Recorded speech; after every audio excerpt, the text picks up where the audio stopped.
My name is Councilor Maldonado-Velez. This is the Charter and Rules Committee meeting for Tuesday, June 14th at 6:38 p.m.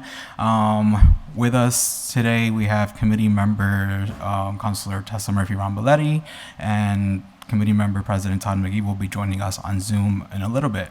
We also have here with us in chambers Councilor Bartley, and Councilor McGivern is somewhere around here. And on Zoom, we have with us Councilor Linda Vacan, Councilor Kevin Jordan, and we have attorney Mike Bisonet with us. I also want to say we are streaming live on Zoom, on Boxcast, Holyoke Media, and on channel 15. And if there's Spanish translation available, si necesita en español, it's available. Cool. So I will entertain a motion to take up item 1 off the table. Make a motion to take item 1. Second. All in favor? Aye. Any opposed? So item 1 is order by Councilor Murphy, order that the city charter be amended so that if there is a vacancy in the mayor's office and the president of the city council cannot assume the duties full-time, the full council would then select another councilor to assume the role of acting mayor by majority vote of the council. The acting mayor would still continue to represent their constituents as a councilor. From my understanding, we're waiting to hear back from the law department, so I would like to suspend the rules to allow the law department Motion to to speak. suspend the rules. Second, all in favor? Aye. Any opposed? So is there any, Mike Bisonet, any updates on item 1 at this moment? Good evening, Mr. Chairman, members of the committee. This particular piece of home rule legislation is very similar to something that the council passed last year and was taken up by the legislature to become Chapter 11 of the Acts of 2020.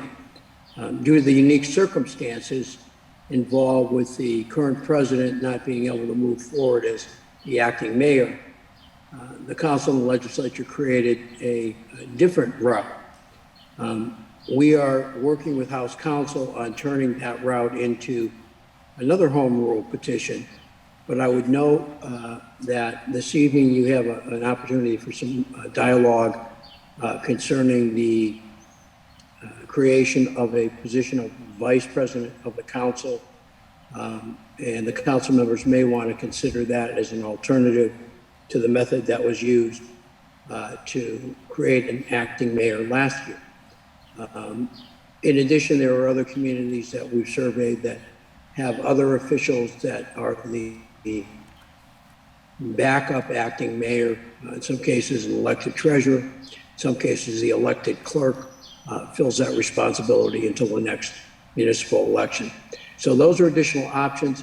At the pleasure of the committee, we can move forward with the home rule petition to change the charter to make this sort of third in line of succession, or the council itself can change its own rules to create a vice president, and then we would move a charter amendment to make that person next in line of succession. So I will take my instructions from however the committee wants to proceed. Thank you, Mr. Chairman. Thank you, Attorney Mike Bisonet. Councilor Murphy-Romboletti. Thank you. I guess I do appreciate the spirit of this order and the need for it and how it came to be. And so, as Attorney Bisonet mentioned, that is what motivated me to file the next order on our agenda. The only issue that I feel like I personally have with this specific order is that the last sentence, the acting mayor would still continue to represent their constituents as a councilor.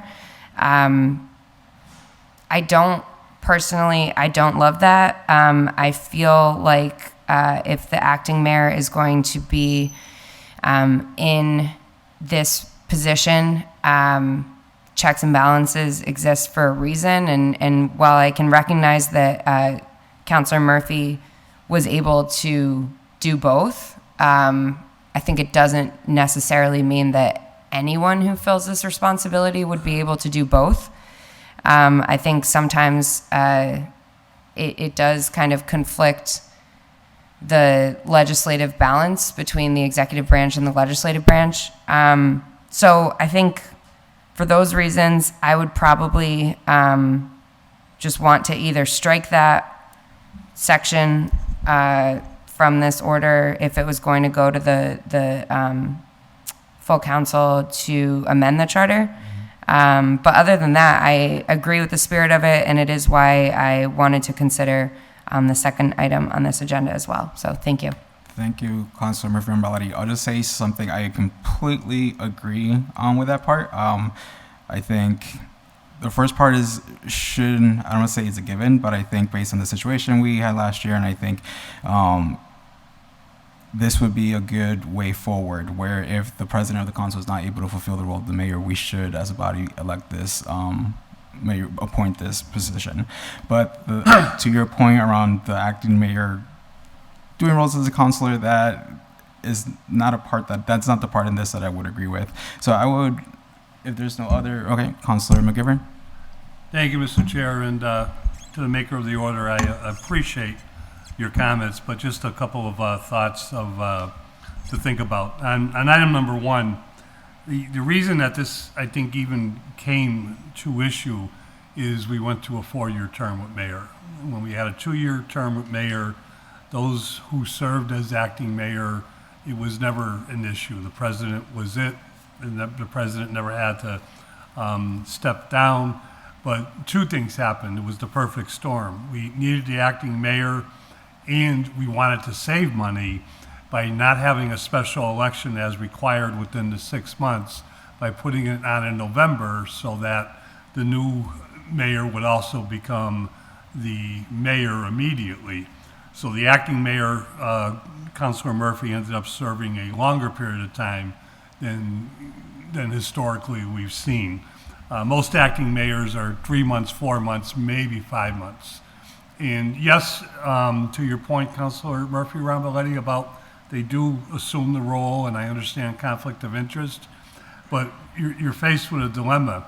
If Terry Murphy had to step down from the city council, what happens to the constituents who voted for him in Ward 2? They immediately lose their voice for a period of up to a half a year. That's not fair to his immediate constituents that voted him in. The difference with the acting mayor is they are assuming the responsibility of what the mayor needs to carry out. But there are checks and balances built into an acting mayor with the city council. They cannot appoint anyone without, even non-confirmed appointments, they cannot appoint without coming to us.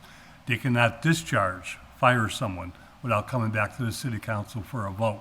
Almost everything they do of importance, significant importance, also requires sometimes an additional vote by the council. What was nice about, Terry Murphy, we all know, worked incredibly hard, but he also was in this room giving, immediate explanations of what was happening in room 1, sharing it with us, and, proposing and working with us. Is there a conflict of interest? Yes, and can it be a problem? But I tend to favor protecting the people who voted the acting mayor as councilor, their voice, their rights, and just working out and tackling the conflict of interest itself. But that's my thoughts. That's why I favor item number 1. And it's exactly what we did with the situation. Thank you, Councilor McGivern. Councilor Bacon. Thank you, Mr. Chairman.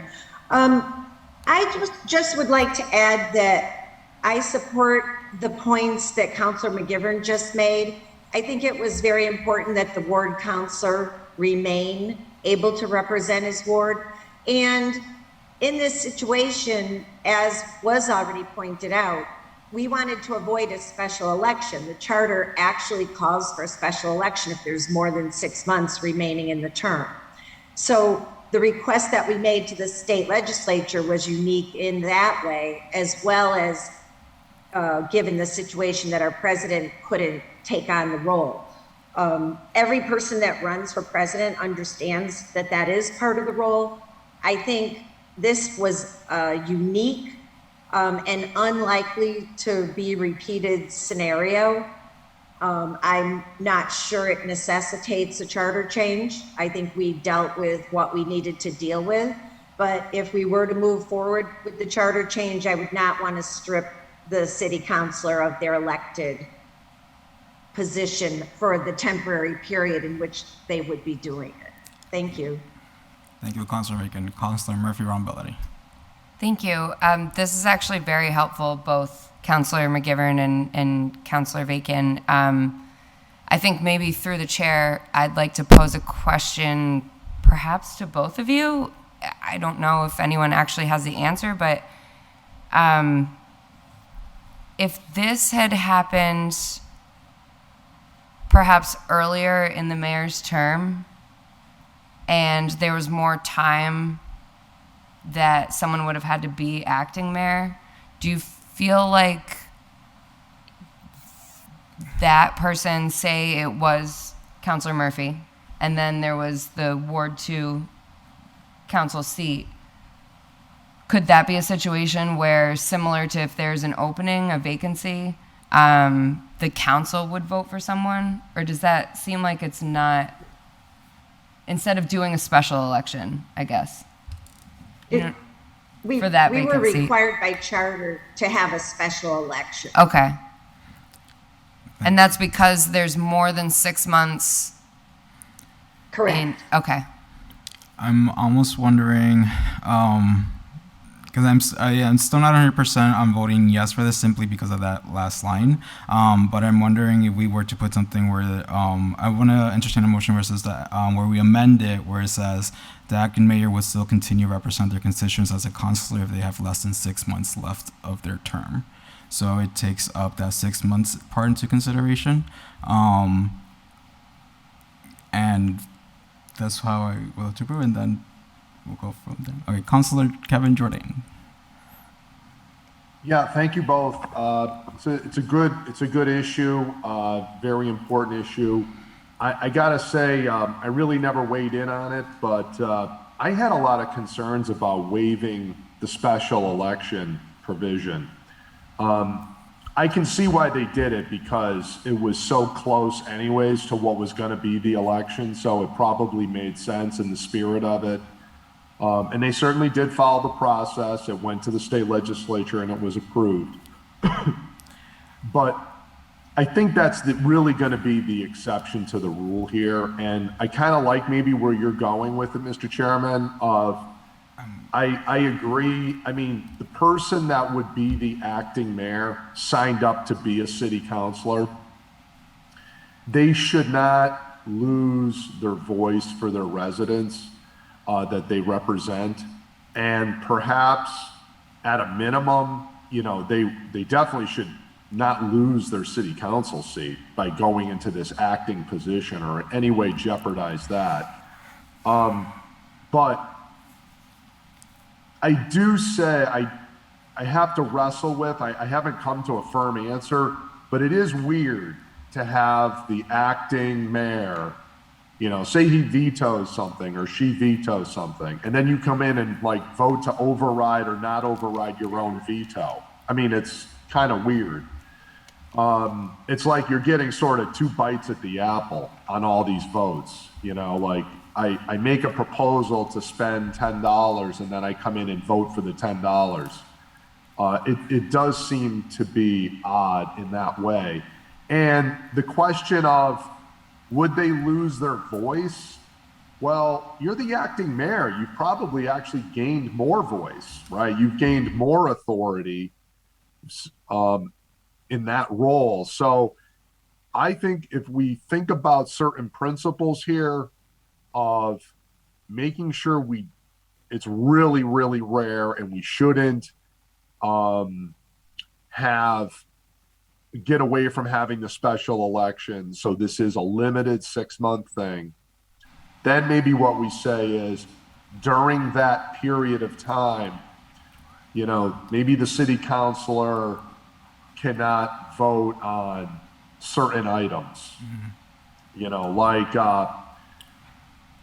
maybe overrides or confirming their own appointments or financial issues or something. We'd have to kind of think that through a little bit, but should always be able to stay a member of the body, speak and vote on anything that really the mayor has no say over, like regular ordinance approvals or different things like that. Maybe we carve out certain things if that's the concern. I do see what you're saying.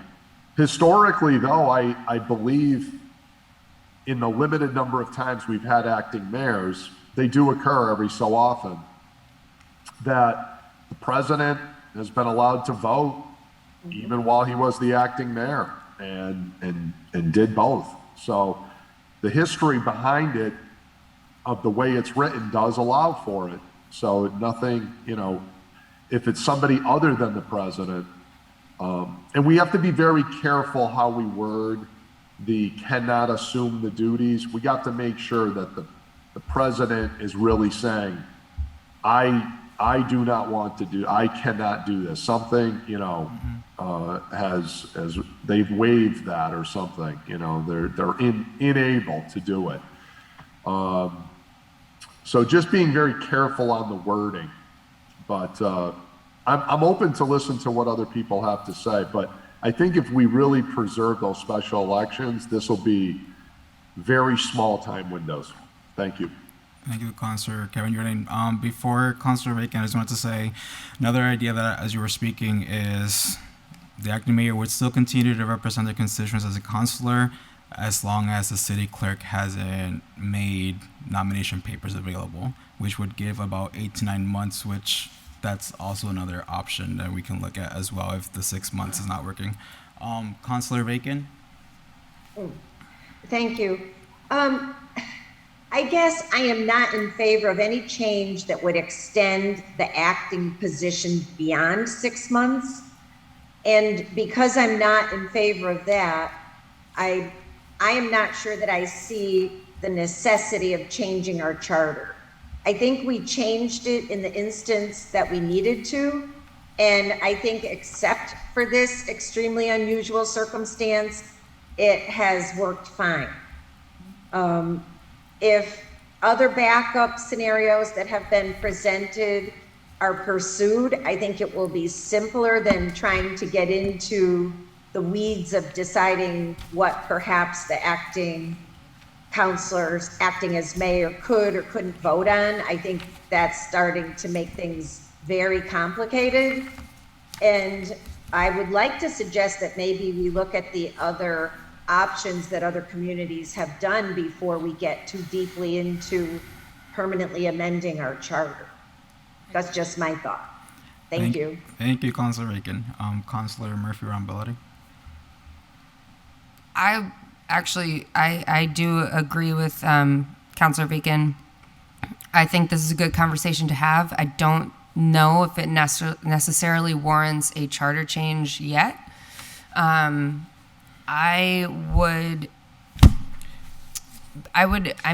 I'd be open to seeing what other communities do. I don't know if you want us to take a vote on this evening, but I want to entertain a motion. So I want to make a motion that I vote to approve this item with the amendment that we get rid of the last sentence. We need a second on that. I'll second that. All in favor? Aye. Just Any a point under opposed? discussion. Yes. Councilor McGivern. Charter changes are more than one way to happen, as we all know, one way to do them.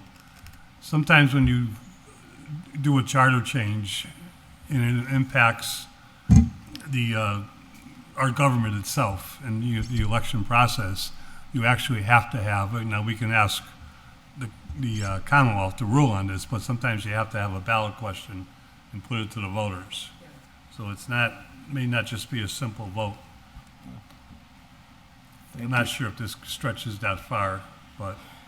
Thank you, Councilor McGivern. So if right now the motion where we just pass is send it to the full council to approve that item that the city charter be amended so that if there is a vacancy in the mayor's office and the president of the city council can assume the duties full time, the full council would then select another councilor to assume the role of acting mayor by majority vote of the council.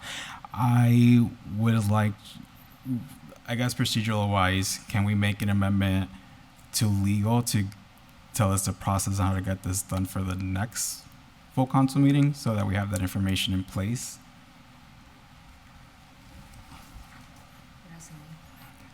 Anyone? So Attorney Bissonnette, for full council, now that we, as a Yes. committee, decided we want to move this forward and approve it, would you be able to give us the process on how it actually can get done for the next full council? Whether it be, I mean, I think you already said like the whole home rule petition, so I believe that still has to be part of it. So I understand that it's not Yes. just, even if we voted on Tuesday's meeting saying we wanted, like we still have to go through this other process. Can we just get that outlined with this item for Tuesday's Yeah, meeting? we can have a home rule petition draft for you on Tuesday, sure. Okay, Eliminating that last correct, clause, is that the amendment you'd like to make? correct. Okay. And in that sense, would the acting mayor then return to his position once the special election has placed someone in the mayor's job? How would that work? Or the question, is it vacant and now does the city council have to backfill it? And now what do you do? I We feel do. So for what it's worth, I do feel like this, as it says here, I feel like there's a little bit more that the law, perhaps that we need to figure out in legal form, what that would actually look like. I personally don't totally feel comfortable sending this to full council with the language for the charter change. But I mean, that's not to say I don't support this effort. I'm just saying, like, I feel like there's still some language that needs to be addressed. But that's just me. I agree. And so I guess to my point, this has been an item that has been put in since April 6th, 2021.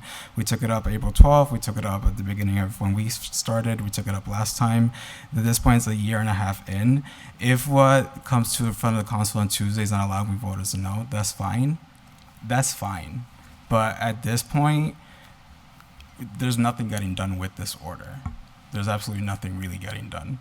We've heard the same thing for the last couple of meetings. So I, as the person that looks at this order, as the person that made the motion, believe that we should have a home rule petition that the full council would then select another councilor to assume the role of acting mayor by majority vote of the council.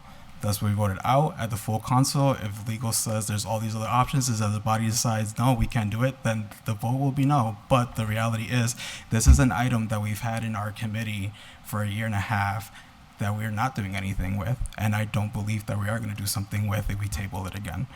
So if a lot of the concerns that are brought up, I think this situation can happen again. God forbid something happens to Mayor Garcia where we run into this situation again.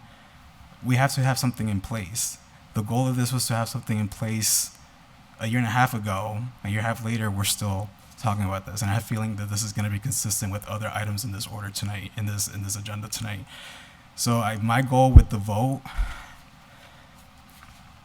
is because, yes, that's what I believe our home rule position should be. If it's not allowed, whatever it is, and there's not, I think it's not a you. This is just as a body, as a whole. Like, we need to move things forward, and if the vote doesn't happen the way the vote believe, then we'll file another order, or someone else can file an order with all the issues that were just brought up today.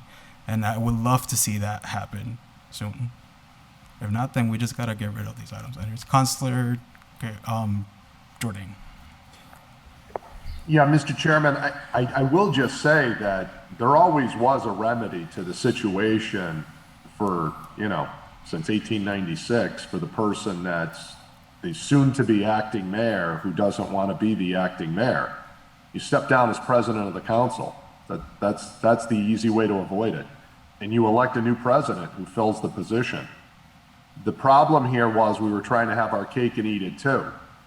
That we didn't want to change the presidency when that's part of the job. And so that became the conundrum here. But that was actually the easy fix. He would step down as president, the council would elect a new president. Then if that person doesn't want to be president anymore, they could step down after they're done being acting mayor, and you could vote in the old guy again, you know? But there always is today a solution to this current. It isn't like we're at some sort of impasse or conundrum. There's an age-old solution. It's just called the president steps down if he can't do the job. Thank you, Councilor Jordan. Before I allow recognize Councilor McGivern, so I think the motion already went through that we recommend this full council amended. So we're technically off the motion at this point.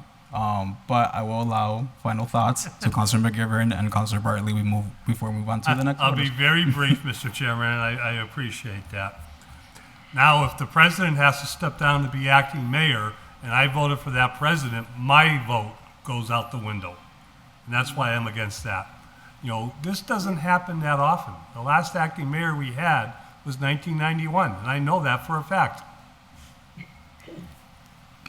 Thank you. Thank you. Councilor Bartley. Yeah, I'll make a point of order right now. I didn't hear a final vote. So that's one. I also heard the other member of the committee saying that she has her doubts. So that's two. You've only got two people here right now, so you've got a split vote. There is a rule to allow a third member in committee to sit at the table, so to have a tie-breaking vote. So right now, I don't think you passed this along.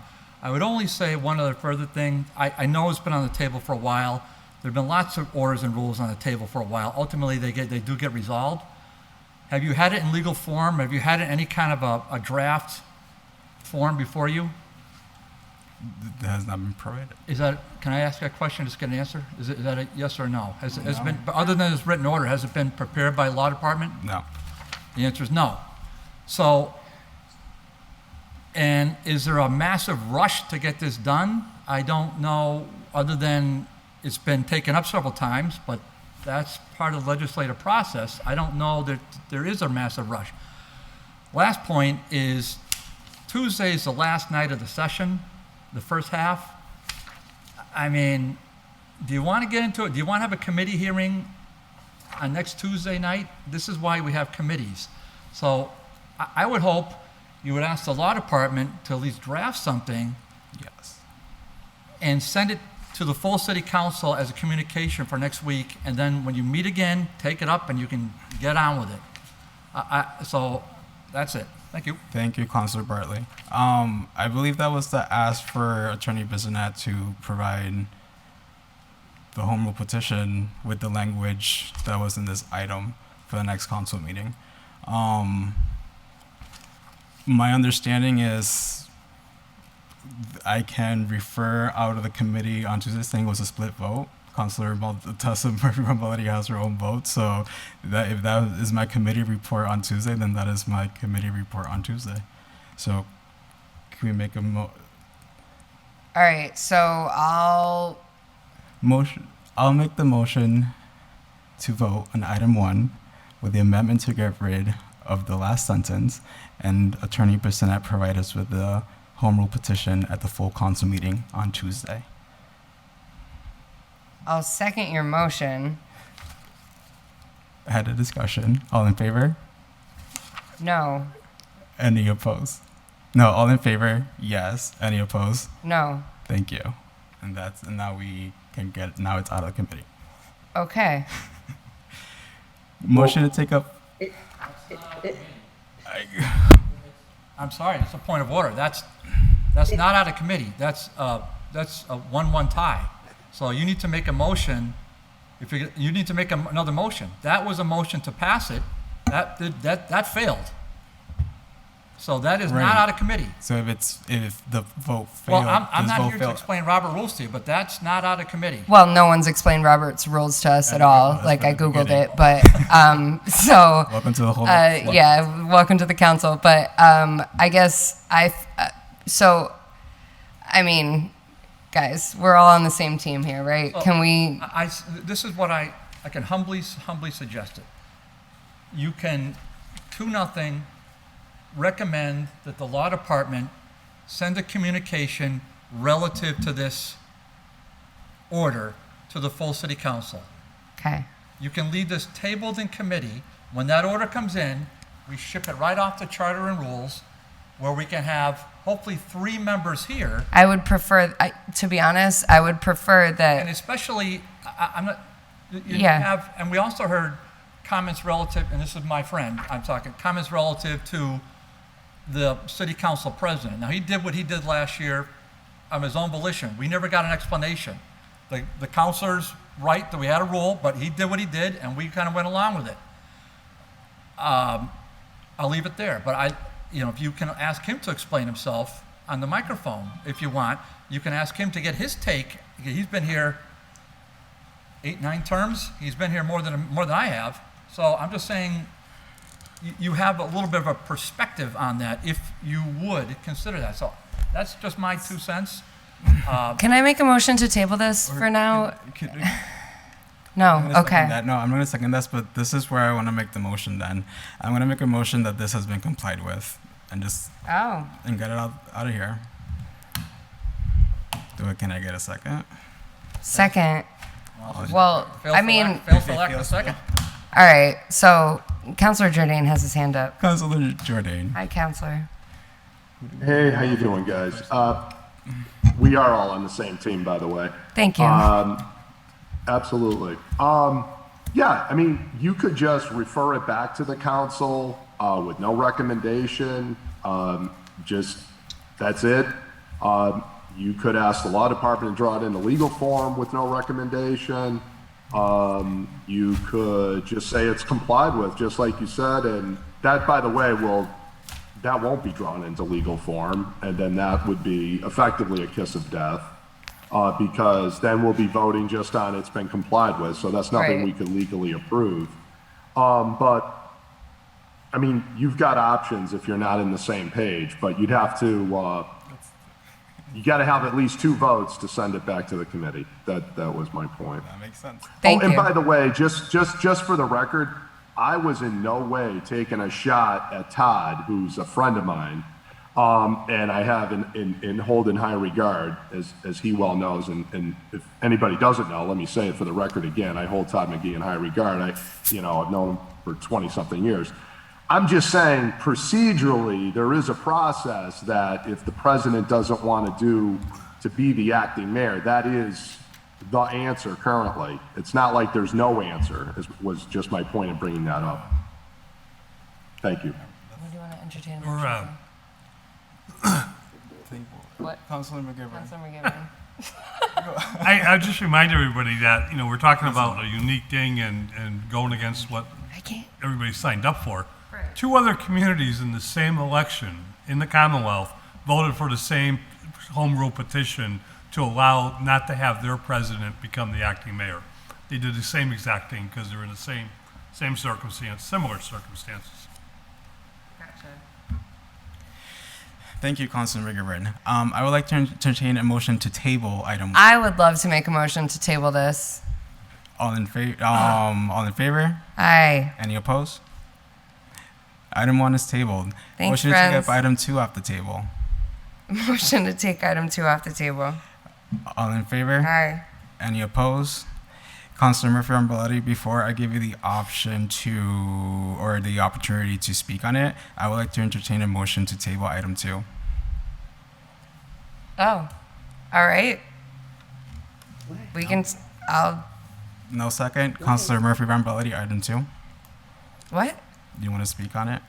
Yeah. I'm ready. Yeah. All right. Okay. The only thing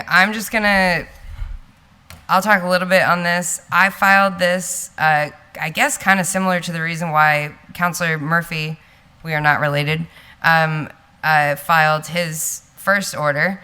And it was also prompted to me by recently in the city of Springfield, their city council president had to step down.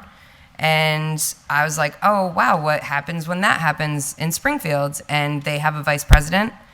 And I thought, well, we've discussed this in different ways. And then after I filed this order, I was looking through the jacket of this committee, and I saw that our wonderful administrative assistant had actually done some research on this in June of 2021, so almost a year ago.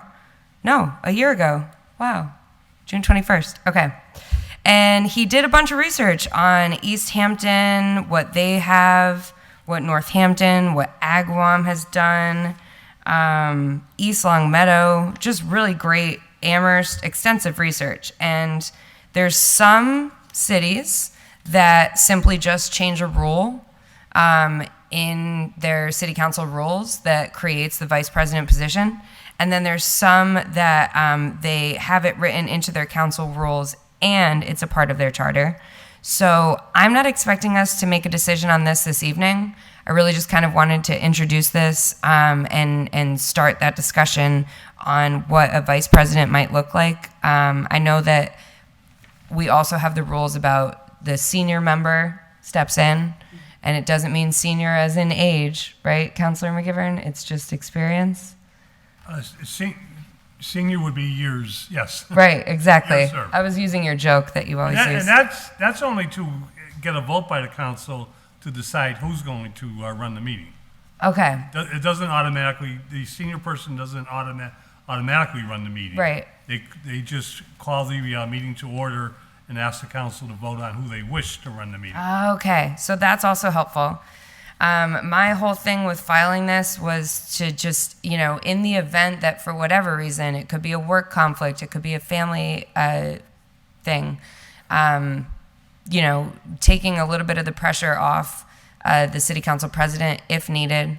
So I'm just throwing it out there tonight. We don't have to vote on this. Thank you. Just starting that conversation as the legislative body does. Thank you, Councilor Murphy-ROMBOLETTI. Up for discussion, anyone, any input? Okay, thank you for introducing this order. I motion is to take up item 2 and table it. I make a motion to table, Just one thing, I Councilor don't think Bartley. it's a bad order. I think you should consider, maybe not tonight, but at a future time when Todd's here, you can refer to the law department to put it into charter change language and explain how the charter is changed, because that's what you're asking to do. Thank you. thank you, and Thank if you. I may. Thank you, Councilor Bartley. Councilor Murphy-ROMBOLETTI. That's actually one of the things I did want to eventually have a discussion on is whether we do both, if we write it into the council rules or if we change the charter.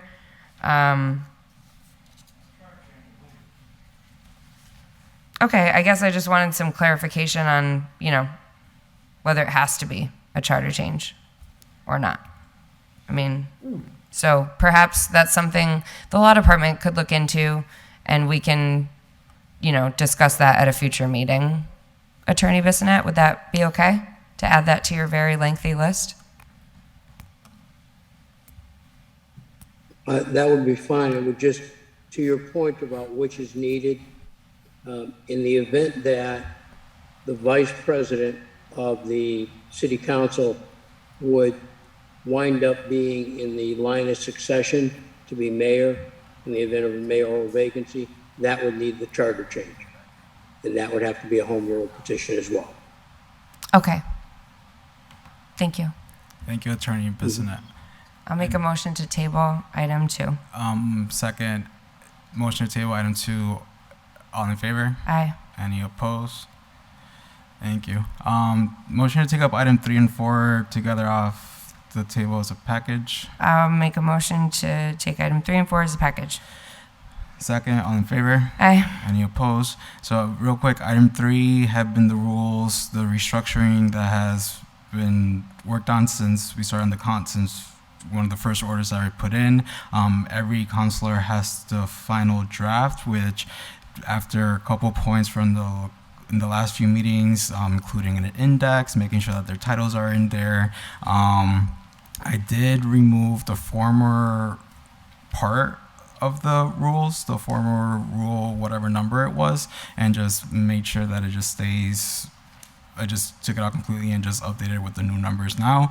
As mentioned before, as mentioned previously, there's no change to the rules. The only thing that changes is where they're placed in the meeting. So it's more about making sure that rules are being grouped together and that we have a clearer picture, especially when new counselors come in and they're expected to learn 15 pages of rules overnight on top of everything else. So I would like to, there's been a lot of discussion on it. I would like to entertain a motion that item 3, that item 3 is approved and recommend to the full council.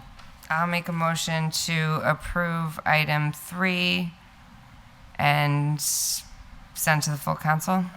Second, under discussion, Councilor Kevin Jordan. Yes, a good work on this. The only thing I would say is I did notice, and I have to confess, I didn't go through all 16 pages, but I did notice there were certain quote unquote editorial commentaries in some of the rules that were added.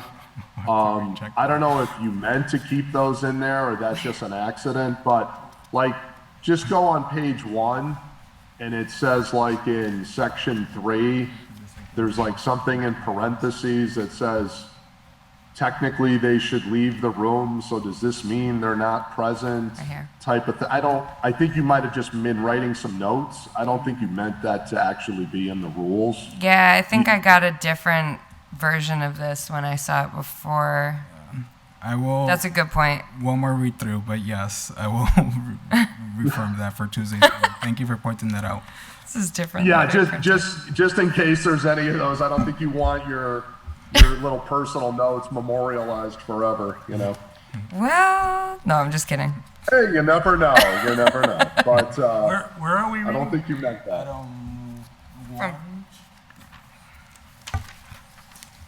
Councilor McGivern had a question, sorry. I'm sorry, I can't find that. It was sent in an email today. Like that. Oh, the parentheses? Little notes, my little Jose thoughts. Well, that's what everybody says. Hashtag Jose thought. Yeah. It's fine. Okay, cool. So any other discussion on item 3? and So 4? yeah, if we, the thing that we are gonna vote to approve will Will be the be, final draft on Tuesday. okay. Yeah. And can we get that Before before? Okay. I got it for you. So the motion is to approve item 3. All in favor? Aye. Any opposed? Motion is to item 4 was just some communication that went with it. So item 4 that is complied with. Motion to make item 4 is complied with. Second, all in favor? Aye. Any opposed? Okay. Motion to take up item 5. Motion to take up item. Since they're all the committees, I wanted to change motion to take up item 5, 6. Oh, 7, motion and to take 8. up 5, 6, 7, and 8 as a package. Motion to take up items 5, 6, 7, and 8 together as a package. All in favor? Aye. Any opposed?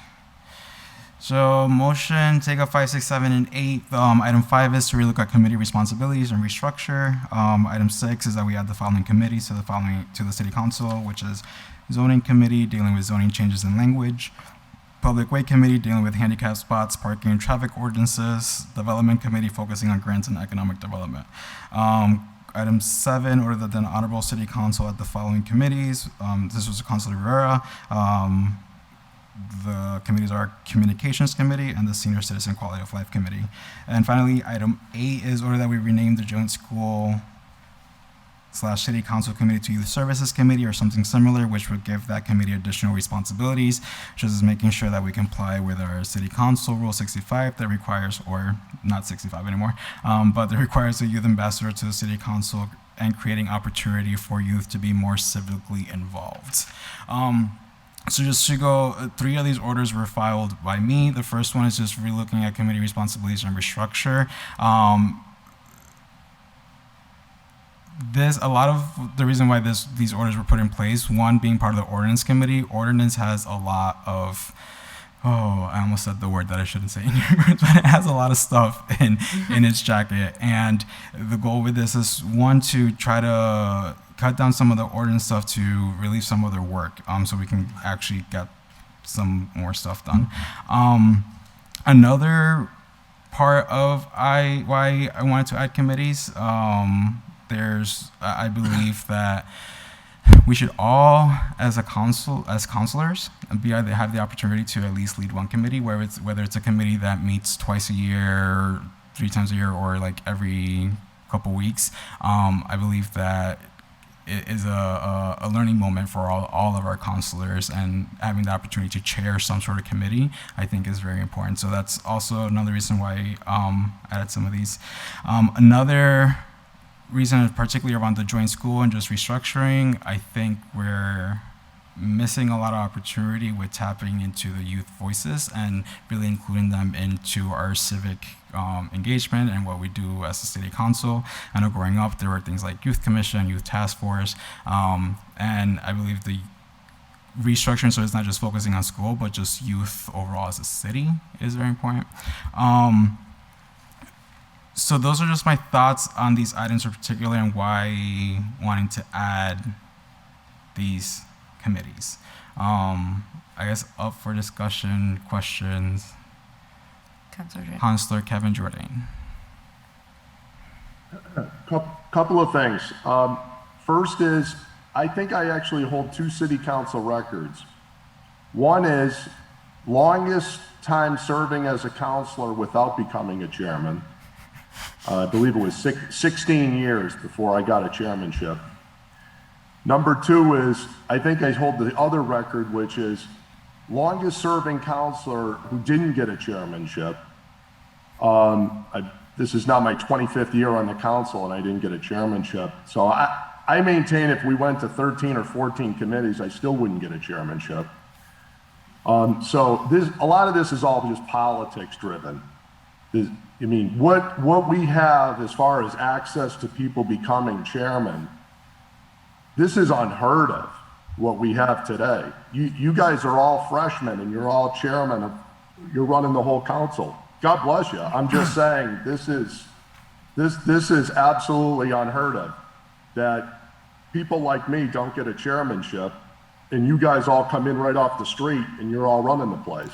So, you know, that, I'm not sure that this whole thing about we need more committees to give more people access to chairmanships is true. I mean, how much more access can everybody get? You're already in charge of everything. So I guess what my point is, put that whole chairman thing aside. We reduced the size of the city council because I think there was a general appetite in the public to do that, and I supported that. But if we have all these committees, we just aren't going to have members to serve on these committees. It's going to become too burdensome to do. I don't think we could cover all these committees. That's, I think, the logistical obstacle that we're up against. So I'd like to hear how, if we start going, because there was a time when the city council had lots and lots of committees, but it consolidated at one point down to 5, and then we grew up to like, say, 6, and we sort of mushroomed up a little bit there from there. But I think if we add, I think there's on the proposal here for 5 more committees. You just don't have the man and woman power to do it. So I'm interested to see how we could pull this off, but willing to listen. Thank you. Thank you, Councilor Jane. Councilor Murphy-ROMBOLETTI. Thank you. So, Councilor Jordan, first of all, I didn't walk off the street and just walk into city council. Well, you were elected, and I'm not saying yeah, that. well, no, I get it. No hard feelings, but a little hard feelings, but that's okay. That being said, I understand where you're coming from, because, I mean, I did not run for city council thinking I was going to be the chair of DEG&R. Like, I didn't really ask for that position, but I appreciate and embrace it, and I think that every city councilor, no matter how long they've been on the council or not, should have the opportunity to do so. But I would also just say that I've been doing a little research into this because, to be honest, when I saw a lot of these orders filed, I mean, you'll notice that none of them were filed by myself, because I did initially think, wow, that's a lot of committees, and how does that work? And then I started researching other communities, and our neighbors over in Chicopee, they have a very similar council size, maybe smaller. So I think it's smaller, and they have like 10, 15. Oh, sorry, they have 17 committees. They have less councilors than us, and they have 17 committees. And they make it work. Some committees have, 2 people on that committee. I think the purpose of this discussion is not necessarily to give everyone more power. I think it is to try to streamline the process. And while I may not necessarily agree with perhaps all of these committees and everything that, there's some committees where I think some of these things could be looped into other existing committees, but I mean, we have to all acknowledge that one of our council rules is that we have a youth ambassador, and I don't remember the last time we had a youth ambassador to the city council. And the joint committee of schools and city council is great. It's important, but could we be taking some of the load and the burden off of other committees if we expanded that power? So, or that, that oversight. I think for me to support any of these orders would just mean that we're trying to make government more efficient. And I understand that this is not how it's always done. And I understand that we're not supposed to be in these positions of chairmanship, but, change is not a bad thing. And so I'm going to at least entertain what folks have to say about certain committees. I personally feel probably the strongest about renaming the joint school and city council committee. But that's just me. Thanks. Thank you, Councilor Murphy-Romboletti. Sorry, Councilor Murphy-Romboletti. Councilor Bartley. Okay, thank you. I think the good news is Development Committee and Communications are already in DGR, Development and Governmental Relations. I designed that committee for that very reason. It used to be called the Redevelopment. It was such a backwards-looking committee. I couldn't stand it. So we made it forward-looking, Development and Governmental Relations. So we put that together. So that's the good news. So those, I think, in my humble, you can check off because they're already rolled into DGR. Senior Citizen Quality of Life Committee, I think that some of these can be ad hoc, so they don't have to be standing committees that exist forever. I think the Senior Citizen Quality of Life Committee could be something like 7 members that maybe meets twice annually at the senior center. And you could do it that way. I think the zoning and public way items, look, the ordinance committee is incredibly busy, but it's not an easy committee to run. In fact, it's very difficult. I challenge anyone. You're realizing now, running this committee, which, I'll respect, but the ordinance has got a lot more issues going on. For sure. And you have to understand how to run public hearings, make sure you work with the administrative assistant, make sure notice is properly given through the assessor's office and the clerk's office. There's a lot of stuff going on in that committee.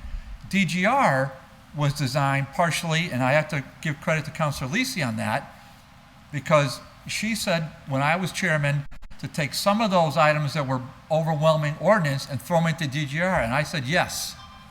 And it seems to work. So that's why I had to learn how to run public hearings. Nobody told me how to do it. I figured it out on my own. I studied it and I figured it out. Now it's old hat, but that's, so we did these things. So we have morphed committees over the years. this is another example of morphing committees. I don't have an issue with that, other than what I said. I believe that communications and development check those boxes. They're already done under DGR. I don't think there's any reason to change that committee, other than if you want to add more to it, I suppose. I think an ad hoc committee with senior citizens is a good idea, or something to that effect. You don't have to use my words, I can use some other words. And the zoning and public way, I'm of the opinion to leave them in ordinance right now. I know that ordinance has a lot, but sometimes ordinance doesn't have, I mean, sometimes, you know, the chair now, and the way that the chairs have done it the last 10 years, has had certain nights of the month, every other month, have it be public ways and parking stuff and disabled parking, that sort of thing. So I think that's covered. As far as the joint school city council committee, yes. So that's something I think you need to take up with the president of city council. And by the way, has anyone from the school department, the receiver, nominated anybody? Have they? Years ago, we spread the word, and we had a couple of parties in here, and they were paying attention, and we had desks set up for them, and they participated, and it was all good. And then it just evaporated. So there's got to be a continuous process. So that's it. Thank you. Thank you, Councilor Bartley. Councilor McGivern. Thank you, Mr. Chairman. Just a couple of thoughts. This is certainly always worth looking at, and it's not unprecedented. When I joined the city council in 1980, there were 23 committees. In 1980 and 81, and subsequently in 82 and 83, I chaired the library committee. I remind you, everything that a committee does, the full city council has to put something in the committee. Nothing was ever put in that committee, because the only orders that came in for the library were financial appropriations or something dealing with the budget. Have to go to finance, okay? So I get it. The chair part, I'm not worried about that, because I think chairs are people who take on extra work, and I respect that. It's not, and I agree with Councilor Murphy-ROMBOLETTI. It's not a power thing. It's a work thing. To me, the purpose of committees are work study groups, with rules. The full city council says, charter and rules, you can take on studying the rules of the city council and reorganizing. Finance, we need you to do these appropriations. Ordinance, we need you to do zone changes, handicap parking, blah, blah, blah, and so on. And DGR, besides meeting with government, state delegates and stuff like that, we need you to do special permits. The cumbersome part of all that we do is in almost everything we do, we need to turn over in 2 to 4 weeks. Okay, I know it doesn't always happen, and I know I fully respect Councilor Maldonado-Velez and other city councilors who are concerned about that things don't get turned over the way they should. But in the ordinance committee and the DGR, it requires a lot of public hearings for what goes into them. In finance, it requires a quick turnover, not so much public hearings, but a quick turnover to get the grant available for a department head to use, to get the appropriation available because of the weakness in whatever the budget did not support, or the need to change the budget, during the course of the year.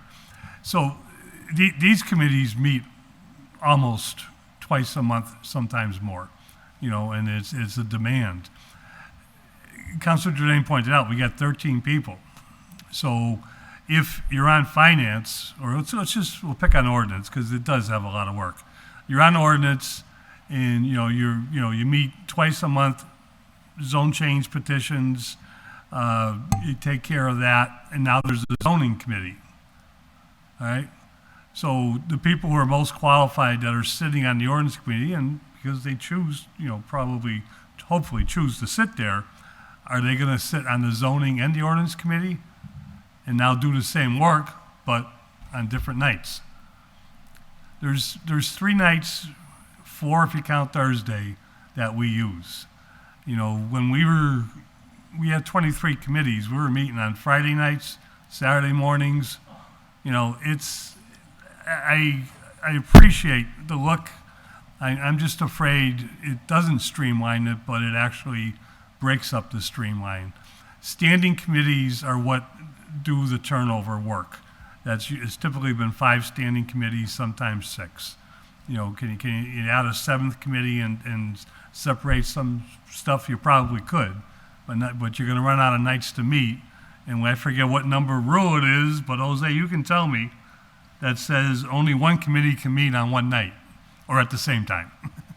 So, you know, when we had 23 committees, we had a committee meeting in there, a committee meeting in here, and a committee meeting in the clerk's office at the same time. And there were city councilors that were then called aldermen that sat on 2 or 3 committees that were meeting. And you sat here and you said, how do you do it? I can't be in 2 rooms at the same time. You know, it becomes a numbers game. The joint committee, absolutely. You know, I think we can do a lot of things, you know, to not just change the name of it, but to actually, you know, change, you know, some of the incredibly good work that could be done in that committee. I hope we can find another youth ambassador. They were a delight to work with. But I think the onus is on the school system to find some students that want to do it and are able to do it. So, you know, even if it's not for the full meeting, it would be nice. But that's my 2 cents. Thank you, Can I Councilor add to that? McGovern. Councilor Bartley? Yeah, you know, that perspective was just amazing. So that's very helpful. I would also say, and I know, you know, we're not part-time, but we are part-time, right? That's what we are. We're part-time. You know, I didn't call the Boston City Council the Do Nothing City Council. That was Secretary Galvin called them the Do Nothing City Council. But they're full-time and they're paid $1.30, $1.35, whatever it is. So they make a very handsome salary. So they can meet at noon, and Springfield meets at noon. Yeah. So we don't. I'm just saying there's only enough hours in a day. So I think hopefully between what Joe said, what I said, what Kevin said, hopefully some of that. I mean, I've got no problem changing the joint committee. I mean, we don't have to leave it that way. I'd rather have the youth committee, but if we're going to have a youth committee, I'd want engagement from not just the receiver. Hopefully one day be a superintendent. I would want somebody from, you know, a teacher involved. It teaches government affairs or whatever they're calling it now, and it's not civics. I realize that's not called civics, but something to that effect. I'd want them involved, and I think I like what Joe just said. You know, why do they have to be here from 7 to 11? Why don't we just make sure their hours are normal hours, 7 to 8, and that's it. So we didn't clarify that in our rule, and sometimes the gentlemen that were here, and we didn't have any women at the time. The gentlemen were here. They were here till 10 o'clock a couple of times. That's ridiculous. So I think that needs to be fine-tuned and improved, and I'm for it. Thank you, Councilor Bartley. And thank you, everyone, for chiming in on these orders. My couple responses, I guess, to some of the things that I was hearing that were brought up. One, just going down the items, or item 6, so zoning in public way.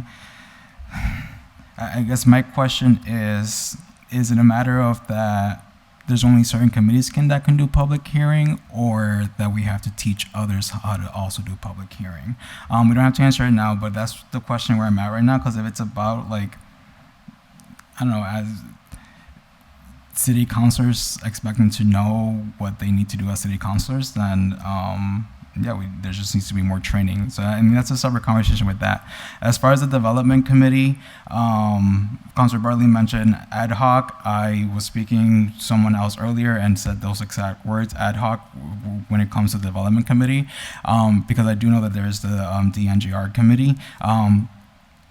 This one specifically would include more members of the community to really look into finding developing opportunities for our city, whether through grants, through partnerships, whatever it may be. I know I've had emails from different constituents from, hey, there's this grant here, there's this grant here. So, like, there's people out there that know where the money exists that we can possibly bring into our city. So this one would be ad hoc and that it would include multiple members of the community, not just the city council. Then there is, for item 7, I won't speak on that. I will let Councilor Herrera speak on it. I will say that from my perspective, the senior citizen quality of life would also be something that's ad hoc. But again, I will leave that to Councilor Herrera when he has the opportunity to really express and explain. For tonight, the one that I believe that we can vote and really I think heard that's consensus is item 8, to really restructure and relook at it. And yeah, so with that said, I would like to make a motion to tables item 5, 6, and 7. Okay, second. All in favor? Aye. Any opposed? Okay. It's Todd's here. Todd's Aye. here. Hi, Todd. Aye. President McGee. I'm not in Mexico. I'm not delaying my vote. No, just kidding. Hey. Welcome to the party. Item 8, I would like to make a motion that item 8 is Motion. forget. Want to take up item 8? Or it was already taken up? We want to approve it. We want to say yes. We want to do yes to item 8. We want to change Orange School Committee to Youth Services and yes. Motion that we approve item 8 and refer to the full council. Second. All in favor? Aye. Any opposed? Okay. Cool. Onward. Onward. Motion to take up item 9. Motion to take up Second. item second. All in favor? Aye. Any opposed? Item 9 is Councilor Anderson Burgos ordered that Rule 38 be amended by striking out a 2/3 supermajority and replacing it with a majority of all eligible members. You want to, should item 9, 10, and 11 Yeah, go ahead. As a package? Yep. as a go ahead. package? Second. All in favor? Aye. Any opposed? Aye. So item 9, 10, 11 up as a package. Item 9, Anderson Burgos ordered that Rule 38 be amended, striking out 2/3 supermajority, replacing it with a majority of all eligible members. Item 10, Anderson Burgos, the new rule will be created stating that for the purpose of determining voting majorities, supermajorities, eligible voting members shall mean the full body of the city council except any member that has to abstain. And item 11, ordered that we change our rules to pass ordinances other than zone changes by a simple majority. Open for discussion or entertain any motions on items 9, 10, and 11. Councilor Kevin Jordan. Yes, Mr. Chairman, I would recommend that it just be, these 3 be complied with and sent back to the council. I mean, we've discussed it. I think it would be in the best interest of the council. I don't know how much more you want to get into it, but these are good rules that have developed over a great number of years, and I really recommend that they be kept the same as they are. We've done the reorganization of the rules, and at this point, if it's not broken, don't fix it. Without belaboring all of it, these are in the best interest of the city council to remain the same. So I would encourage these way we've done our voting rules to remain. Thank you, Councilor Jordan. Anyone else? Did you want to make a motion or? Go ahead, Councilor This McGivern. it's kind of related, but because we've got it in front of us, I'm a little bit perplexed with the definition of a super majority. And I'm not saying it's wrong to call the super majority a 2/3 majority, because if you look at the definition, it's right. But I always was, we always called the 2/3 majority a 2/3 majority. Simple majority was the 50% plus 1. The super majority was the 2/3 majority was the 2/3. And the reason I ask is there is a petition that's allowed for to be filed, zone changes, which forces a 2/3 majority into a 3/5 majority, which I thought we always called that the super majority. No, 3/4. 3/4, sorry, yeah, 3/4. Super majority is just any fraction above a simple majority, I get that. But I just don't want to send a confusing message, to our, to residents out there that they can, when they file this petition, the supermajority is not 2/3, the supermajority is 3/4. Anyone else? Yeah, yeah. Councilor Jordan. Yeah, I was just gonna say, Councilor McGivern's right.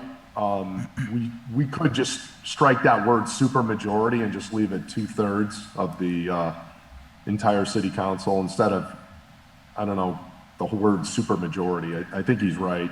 That would, if that's causing any confusion, I would agree with them to just strike those two words out of there if we wanted to do that. Good to know. Councilor Murphy-Romboletti. Yeah, I guess this was one of the things when I was like reading through the city council rules after I got elected, didn't totally make sense to me as a new person, which we all know that I am. I guess and then I've done my own research on this, and, I researched Section 22 of our charter, which it's my understanding Section 22 prevents the council from forcing an ordinance through without necessarily a proper timeline in place. And please, councilors who know all the things, correct me if I'm wrong, but my understanding when I was reading this is that, and I guess maybe this is clarification from perhaps the law department, but what confuses me in Section 22 of our charter is that it says, every ordinance, order, resolution, vote is read twice, right? And I'm familiar with that, with an interval of at least 3 days between the two readings before finally being passed. And the vote at its final passage shall be taken by roll call, provided, however, that upon and after the written recommendation of the mayor, the city council may pass such ordinance, order, resolution, or vote on the same day by a 2/3 yea and nay vote. So I guess what confuses me is that if we were to, I was thinking by reading these orders that if we were getting rid of the rule that requires a 2/3 majority, super majority, 2/3 of everything, we're still acting democratically, but we're not, I guess, we're not making these changes happen right off the bat. I think it's the language here that talks about on the same day. Does this make a difference if we do have days in between? The same day, I'm sorry, Mr. Chairman, I can answer that quickly. That language is actually in the charter. Okay, And yeah, the that's reason- right. That's for going back to paying bills and paying, city invoices, expenses. Right. And when the charter was written, that you couldn't do it unless 2/3 of the Board of Aldermen agreed to it, which was Okay. a lot bigger than we are right now. You couldn't do it on the same night. So the first reading, however, I think the first reading used to be when they received it, went to Committee on Finance, and the second reading was the next meeting when it came out of Finance. Okay. I don't think, and state law is very clear. We passed a budget on a simple majority. State law is very clear that appropriations are passed on simple majorities, except when two readings, in our case, on the first night. And that's, I don't think we can create rules, and I've said this, that supersede state law. So if I may. Councilor, Sorry, it's still your turn. Okay.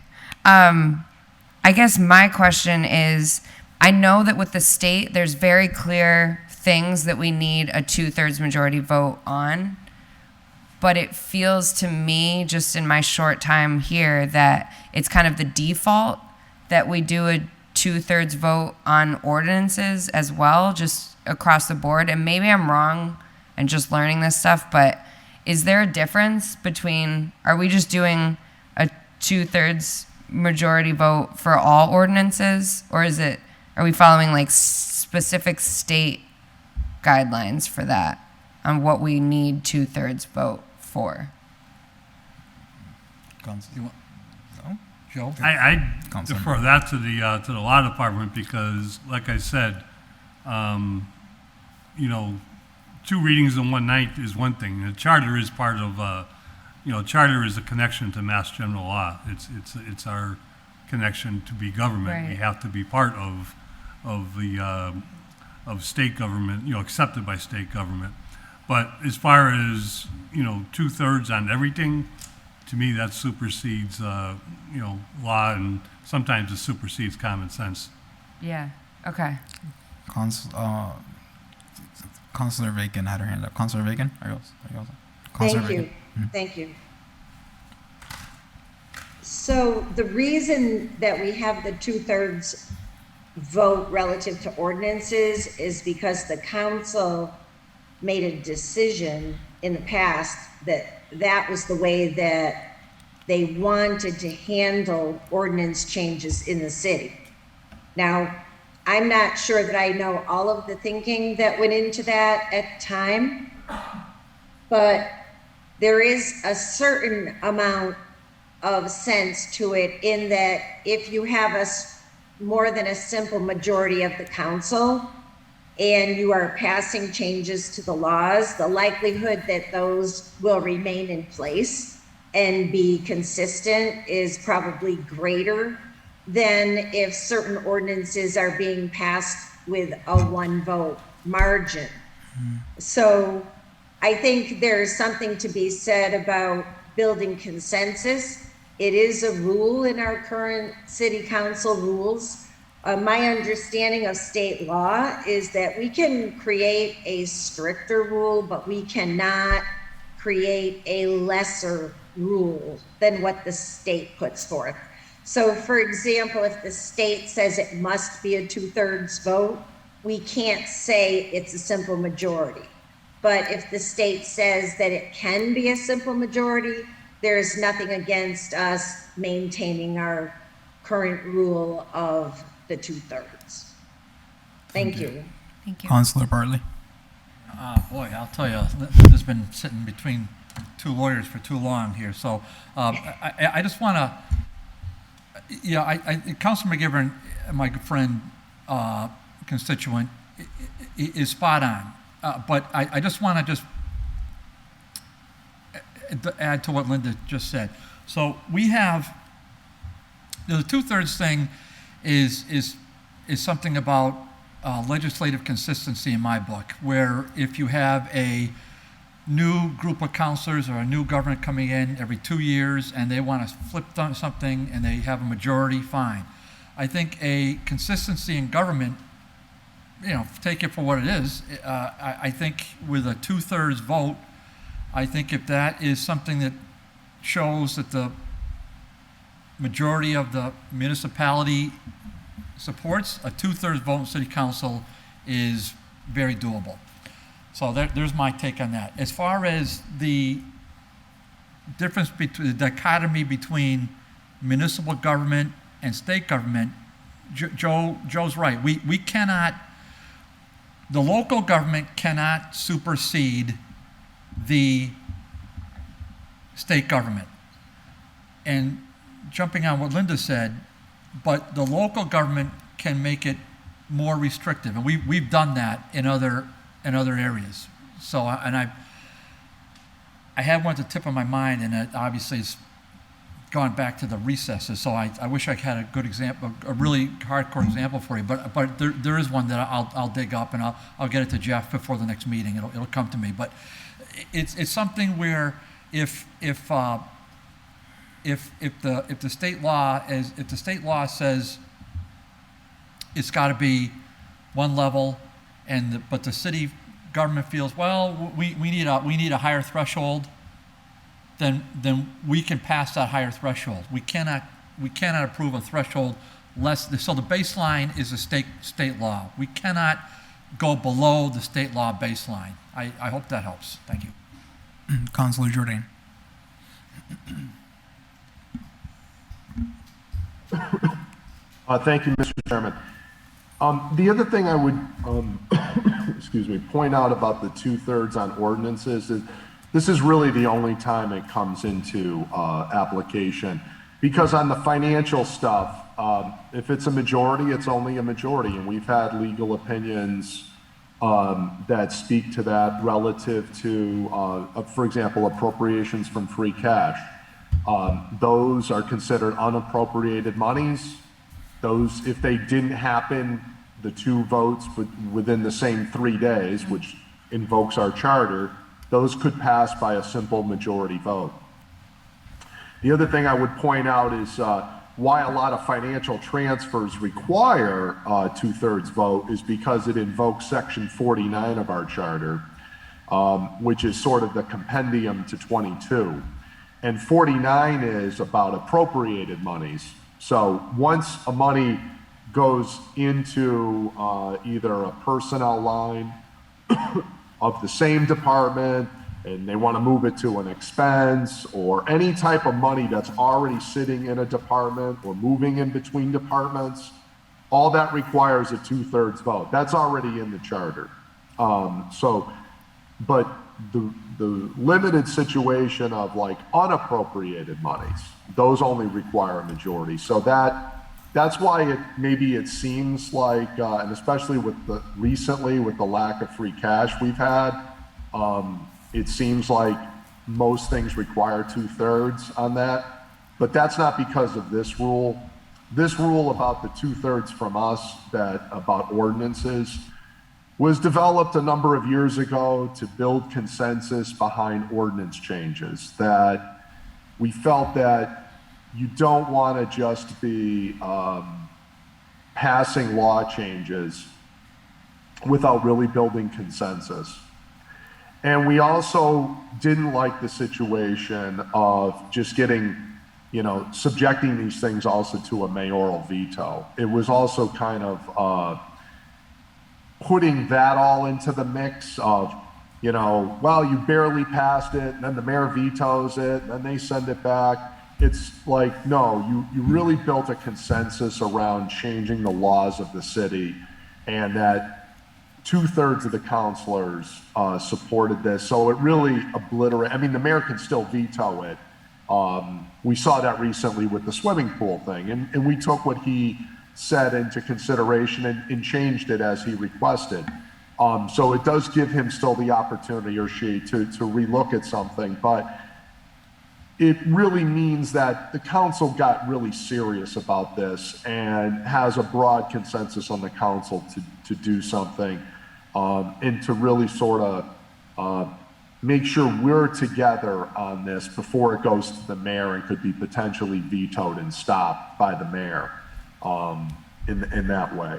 So I think it's worked out to be a good rule, and it makes us to be a lot more reflective about the rules that, I should say, the laws that we change or don't change. Thank you. Thank you, Councilor Jordan.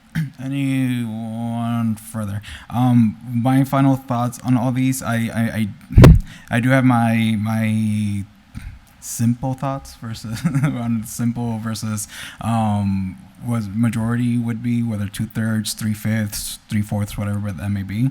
But before I vote on agreeing with it or not, we need to, and I need to figure out which we need to clear out, make it clear, like, and lay it out what is exactly that requires simple majority, what requires super majority. So like just creating a chart for myself, so that do that homework, so then I can come back and hopefully provide something else. So I wanted to change a motion that these 3 items are complied with.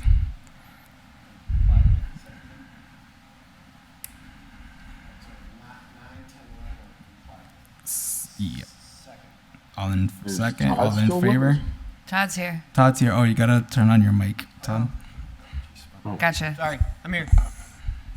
Hey, ask a question on that? Councilor Really McGivern. Not complied, we have to vote something up or down. Well, if it's just complied with, we took Complied? it up, we Are talked we about striking it or there's not no- striking it? It'd be no action. We discussed it, there was no recommendation. So it's, We'll think about it some more, what we're saying is, we need 2/3 vote to adopt handicap parking. We need a 2/3 vote to put in speed humps. We need a 2/3 vote to change the speed limit. on a given street. Is that what we're saying? No, I think, if That's I what may. the rule says. Go ahead, Councilor, So, President McGee. right here, it's order that Rule 38 be amended by striking out. Well, we're not saying adopt that. We're just saying that we reviewed No, it. but by keeping it, what I just said stays true. Everything stays the same because you're not changing Yeah. it. That's really what it is. I don't know when we voted on this rule. I think 38. I'd like to know that too, I Council. think that was. No. I'm trying to find out because the supermajority just appeared one day. I'm not the only person that said that. I think that's why it's good to go back and look at each and every one. What's supermajority? What's what? So we gotta dig deeper. Is the best answer. So comply with for now to then come back and redo it correctly. Correct. So second it. Second. Second. All in favor? Aye. Any opposed? No. Okay. Motion to take up item 12 off the table. Second. Motion to take up item 12. All in favor? Aye. Any opposed? Item 12 is ordered by Councilor Murphy-ROMBOLETTI and Councilor Jordan that the City Council adopt a rule to establish a 2-year legislative term. Any orders pending in committee or not acted on by the end of the legislative term must be refiled at the start of the subsequent legislative term. You got it. Councilor Murphy-ROMBOLETTI or Councilor Jordan as the makers of this order. Yeah, I'll let Councilor Jordan weigh in, but I think I don't think anything's really changed for me on this one. I think even just going through this agenda, this one tonight, where like there's orders where I'm like, yeah, that seems like a cool order that I'm in favor of, but the maker of the order is not here, and I don't truly understand what their intent was. I think that was my main reason for filing it because, you know, the jacket fills up, and of course there's so many things. I know Councilor McGivern has mentioned that this is the council continues to move forward and it doesn't stop just because we had an election, which I totally appreciate. I just think that I filed this because it may encourage us to try to continue to discuss certain things while we're in council and feel maybe perhaps somewhat of a little bit more of a sense of urgency. But also as a new councilor, it is hard to take up some of these orders that were filed, you know, a while ago without that person being here to advocate for it. So with that, I'll let Councilor Jordan signed off on this with me, so I'll let him. Councilor Jordan? You're good with that? Yes, firstly, I agree with everything Tessa said. On top of that, I just think, you know, it's sort of like the state legislature, they have sort of everything dies at the end of the term. I think it would be good for us to do that. I mean, we've seen things go into the land of the lost around here over the years, not through any fault, but it's like, how many times have we had to do house cleaning where stuff is like 5 and 6 years old and it's, oh my God, we didn't even realize we still had this. You know, that stuff happens, and I think 2 years is a reasonable, then we refresh to start. The only thing I would say is that would be for orders that we file. Obviously, we can't do that for applications that people apply to us. You know, we can't give all their stuff out the door, but anything like orders, I think it would be wise for us to have a legislative term, 2 years, it's over with, go on to the next term. If somebody has some, you know, is no longer on the council to fight for their item, they could call one of the 13 of us to say, hey, would you file an order to keep it going? I'd like to come down and talk on XYZ issue. I'm sure we would allow that. We give a lot of courtesy to our former members and current members and their constituents. So, you know, we tend to do things, you know, to hear people out. I just think from a housekeeping perspective, it would be good. Instead of, it seems like every 2 years we have to do this big house cleaning where we have these agendas that have, you know, 50, 60 items on them. of just house cleaning, and it would get us out of that situation. But I think to do that, we would have to pass a rule that would allow us to do that, and that would be this, that we would have these biannual terms to do that. So I think it's a good idea. Thank you, Councilor Jane. Councilor McGivern. I think it's a horrible idea. With all due respect. Of course. Let me just share a couple of thoughts, all right? One, a lot of our orders are co-sponsored, so how do you deal with a co-sponsor where one or two of the co-sponsors are no longer with us, but 3 or 4 are? Two, the orders that I really worry about are orders that require our petitions or items that are required, public hearings, advertising is taking place. The Ordinance Committee, DGR, continues a public hearing because they're looking for more testimony, and it overlaps into the next term. That can happen. Financial appropriations. The end of the term is the middle of the fiscal year. In the middle of the fiscal year is one of the worst times for department heads who are trying to balance their budgets and make their budget work for the upcoming final 6 months of the fiscal year. So all we would be doing there is throwing them out the door just to refile them to start over. You know, the cost to petitioners, the cost to time is something that I think we should take into consideration. We can get rid of orders one by one. You know, I realize sometimes it looks like it's a cleaning of the jacket, but I said this to the full city council.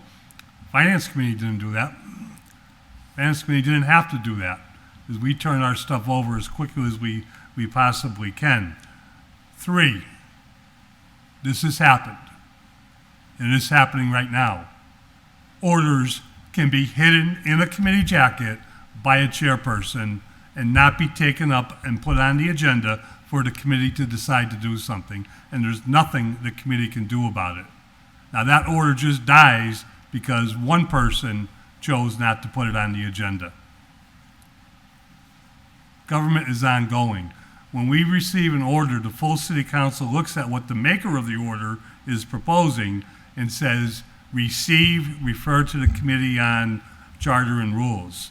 The full city council adopted the concept of studying that one proposal, regardless of how the individuals feel, and ask the committee to get it in and get it out with a recommendation. So if we're just gonna, all of a sudden, at the end of 2 years, the end of a term, tell our administrative assistant to throw these things into their shredder, politics is gonna come into play. And it's not the type of politics that this body should endorse. Councilor Bartley, then Councilor Bacon. Yeah, I'm going to go with just a little less conspiratorial theory type of thing. Although I can in theory I suppose that could happen, but I can cite facts. Joe, I'm never going to challenge your history lessons for sure, but I'll tell you that. I'm sure you can. But I would only say I think it's a good idea in theory, but in practice, when we compare ourselves to the legislature, when they have myriad staff, they're full-time legislators, I just think they have more opportunity to refile things. I would say also when you get to the last 6 months of the second year, year 2 in the cycle, I think you're looking to get your back up. Now your back's getting against the wall, and now if somebody files something in, I don't know, October, November, December, and their traffic or their other orders filed under our names, which happens all the time under the chairperson's name, and that happens in the last 3-4 months of the year, then what happens? They're gone? That's what your order says. Now you're looking to carve out potential exceptions to, well, we don't mean to have, okay.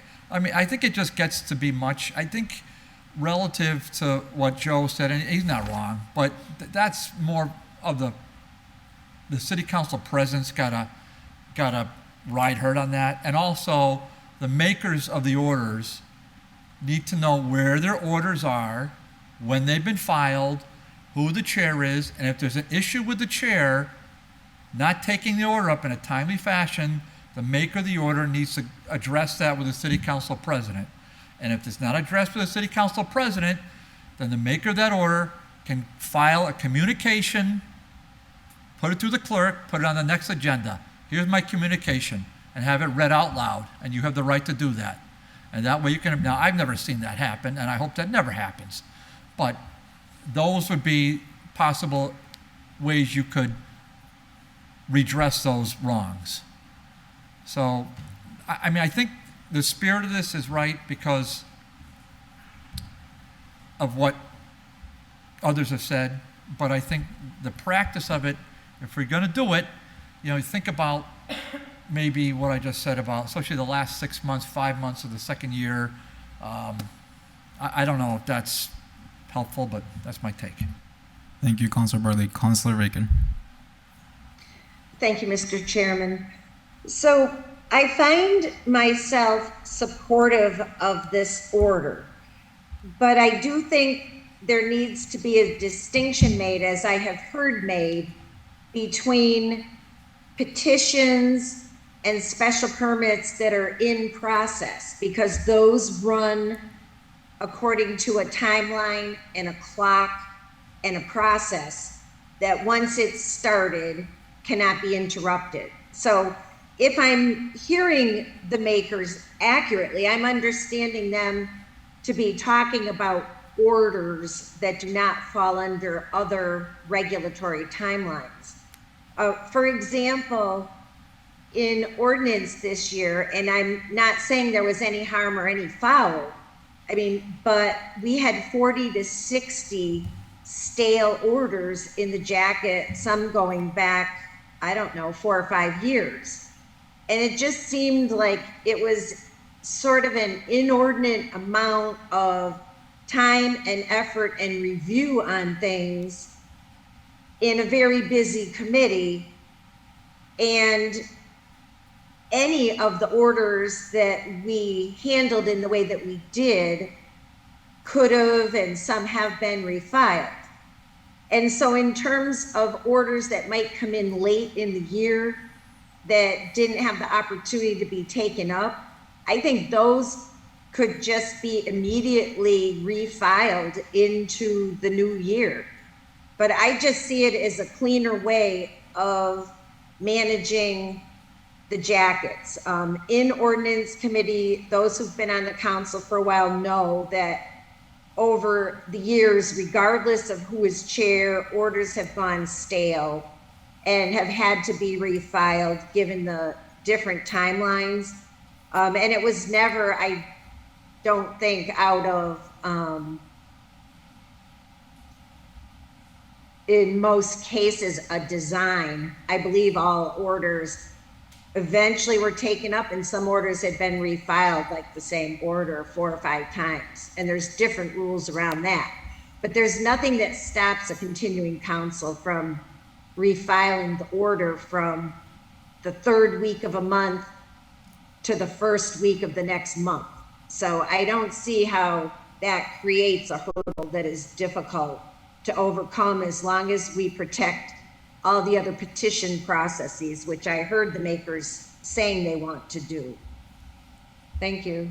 Thank you, Councilor Bacon. Before recognizing Councilor Jordan, just a couple things real quick. I am in favor of this order as well, with possibly laying out the exceptions of like public hearings, petitions, financial appropriations, whatever it is that we decide. But I am 100% on board with this, because there are some orders that once you're not in the body anymore, like if a new counselor wants to take it up, they should be submitting this new order.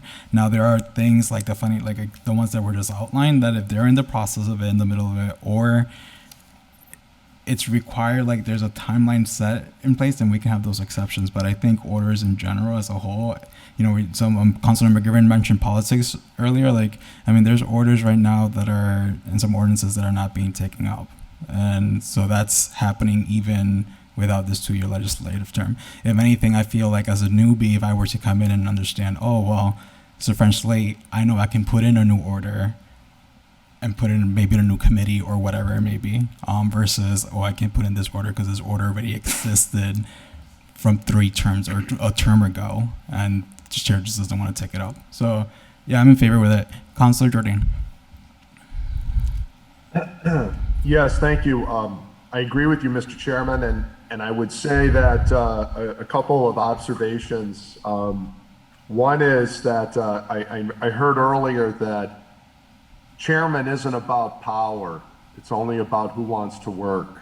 So if that's true, then I'll take it in the spirit of just who's the hardest workers. And a couple of things. In finance, they have the statute working for them. Statutory law says that all financial transfers automatically die every year at the end of the fiscal year. So they have their own statutory house cleaning right there. So all that stuff turns into a pumpkin, not every 2 years, every year. Could die in a month. Somebody, if the mayor files something in June, it could be dead by June 30th, just by function of law. I think, as I said in our comments earlier, we're not looking to monkey with anything to do with regulatory requirements of petitions or anything like that.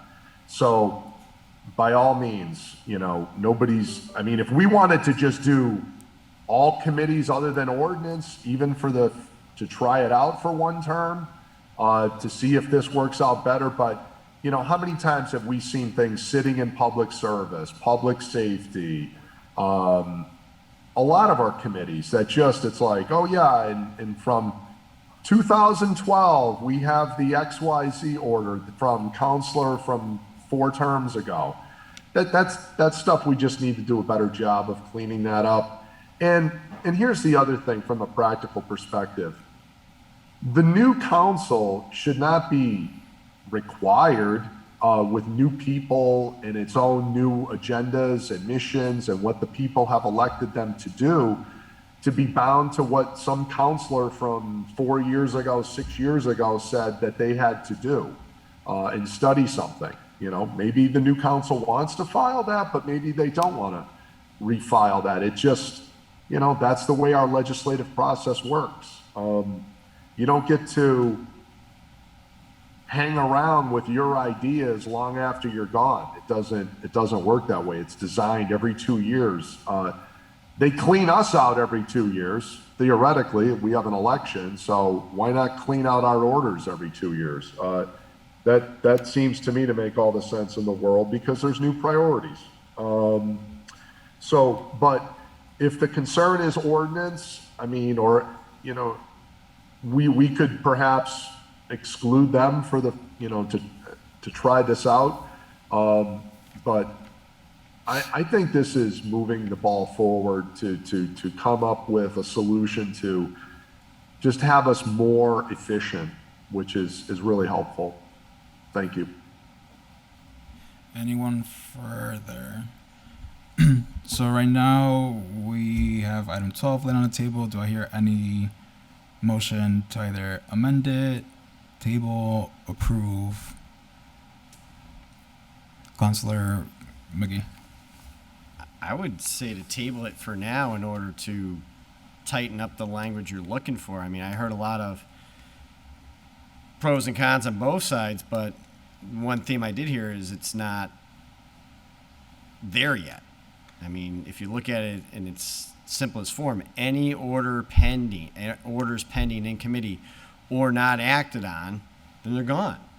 Well, we're talking about special permits and other petitions and all that. That's got to be excluded. Maybe ordinances, that's got to be excluded. So there's still more work to be done. I mean, I think this is the start of what will ultimately be finalized and voted on. But in its simplest form right now, no. I have a procedurally wise. Is it something that, so we were to, can we say something like that we amend item 12 to add, with the exceptions of public hearings, financial appropriations, petitions, just to add that language, and then we table that amended language so that we can take it up again next time? Well, I'm not sure if that's... You can do a couple things. You can motion to amend, add your language, and then table it, Or you can just table this and then have Whoever people the come makers- back with a more elaborate whatever y'all want. definition. All right. So Motion to table. second. Oh, sorry. Oh, Hands. Sorry, I wasn't on. admin. Jeffrey. Sorry, your hands up. Yeah, I just want to add my perspective to this, just because the function of this order is basically it's going to be an instruction to the administrative assistant when if this rule gets passed, and whatever you do adopt, I kind of want to make sure it's thought of in that fashion, not just in terms of what does get thrown out or what doesn't, but even in getting rid of an order, what does that mean? So you file an order, it's sent to a committee. That's begun a legal process. So somebody mentioned earlier, do you instruct the administrative assistant to shred the orders? Is that even legal? Is there still a legal process if you are dumping orders? So in the process of defining which orders stay, which orders can go, there's also kind of that mechanism of what is done with the orders when they do go. So thank you. Thank you, Jeffrey. Councilor Bacon, Mr. see your hands Chair? up.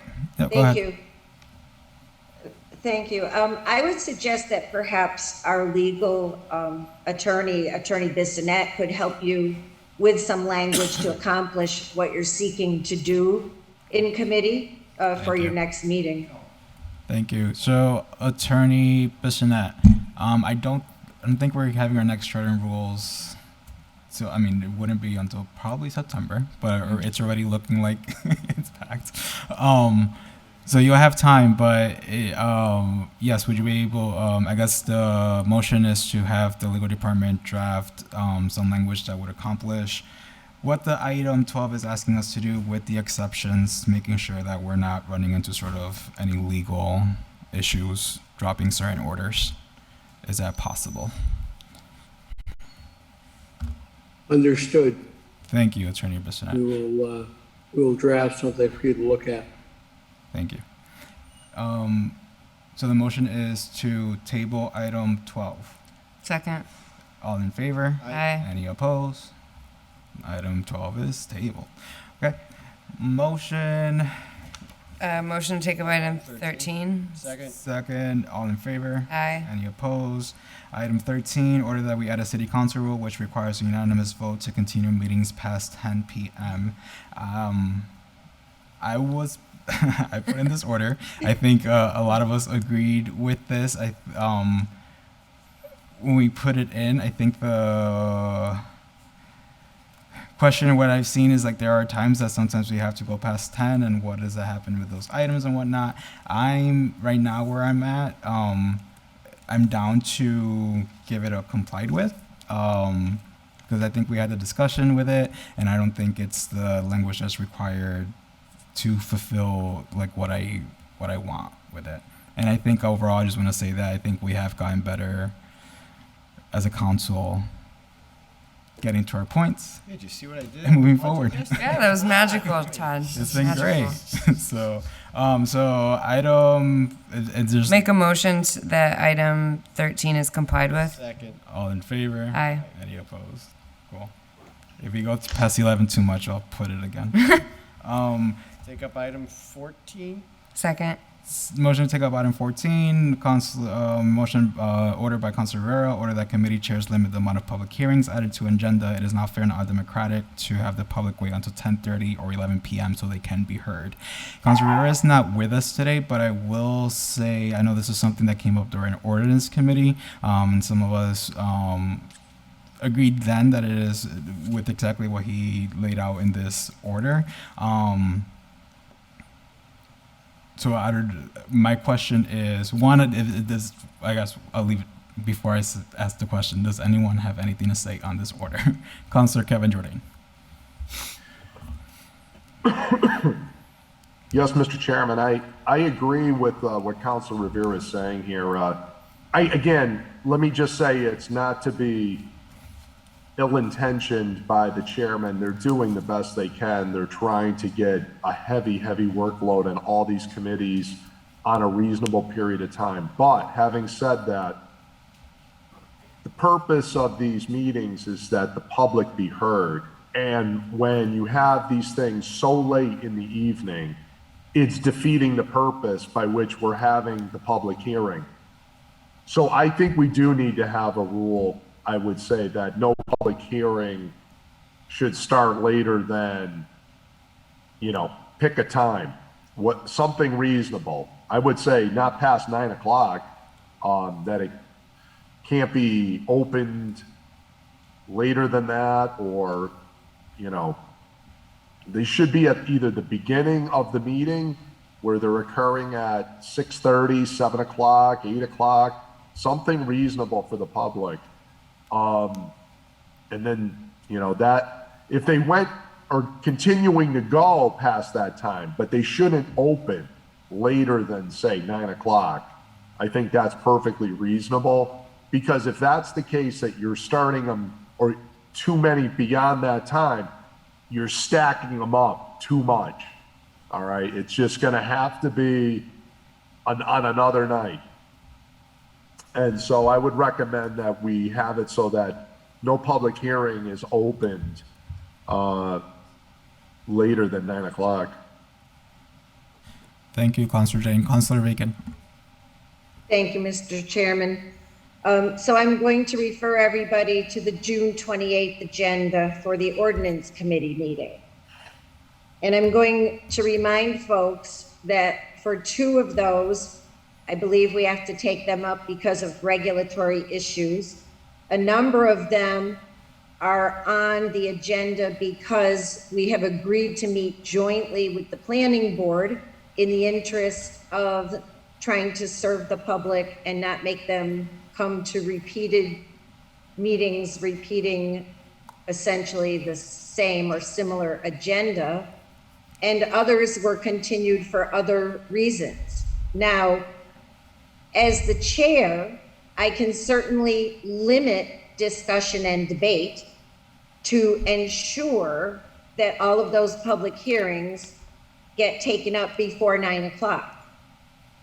However, the other philosophical approach that I've taken relative to public hearings is that people want to hear all of the information, and I have taken the position to hear all questions. So I would say that in collaboration with committee members and petitioners, we can certainly move the agenda to make sure public hearings are taken up before 9 o'clock, but it will require that certain committee members may have to hold questions, or they may have to continue hearings into another date rather than getting the hearing completed in a setting.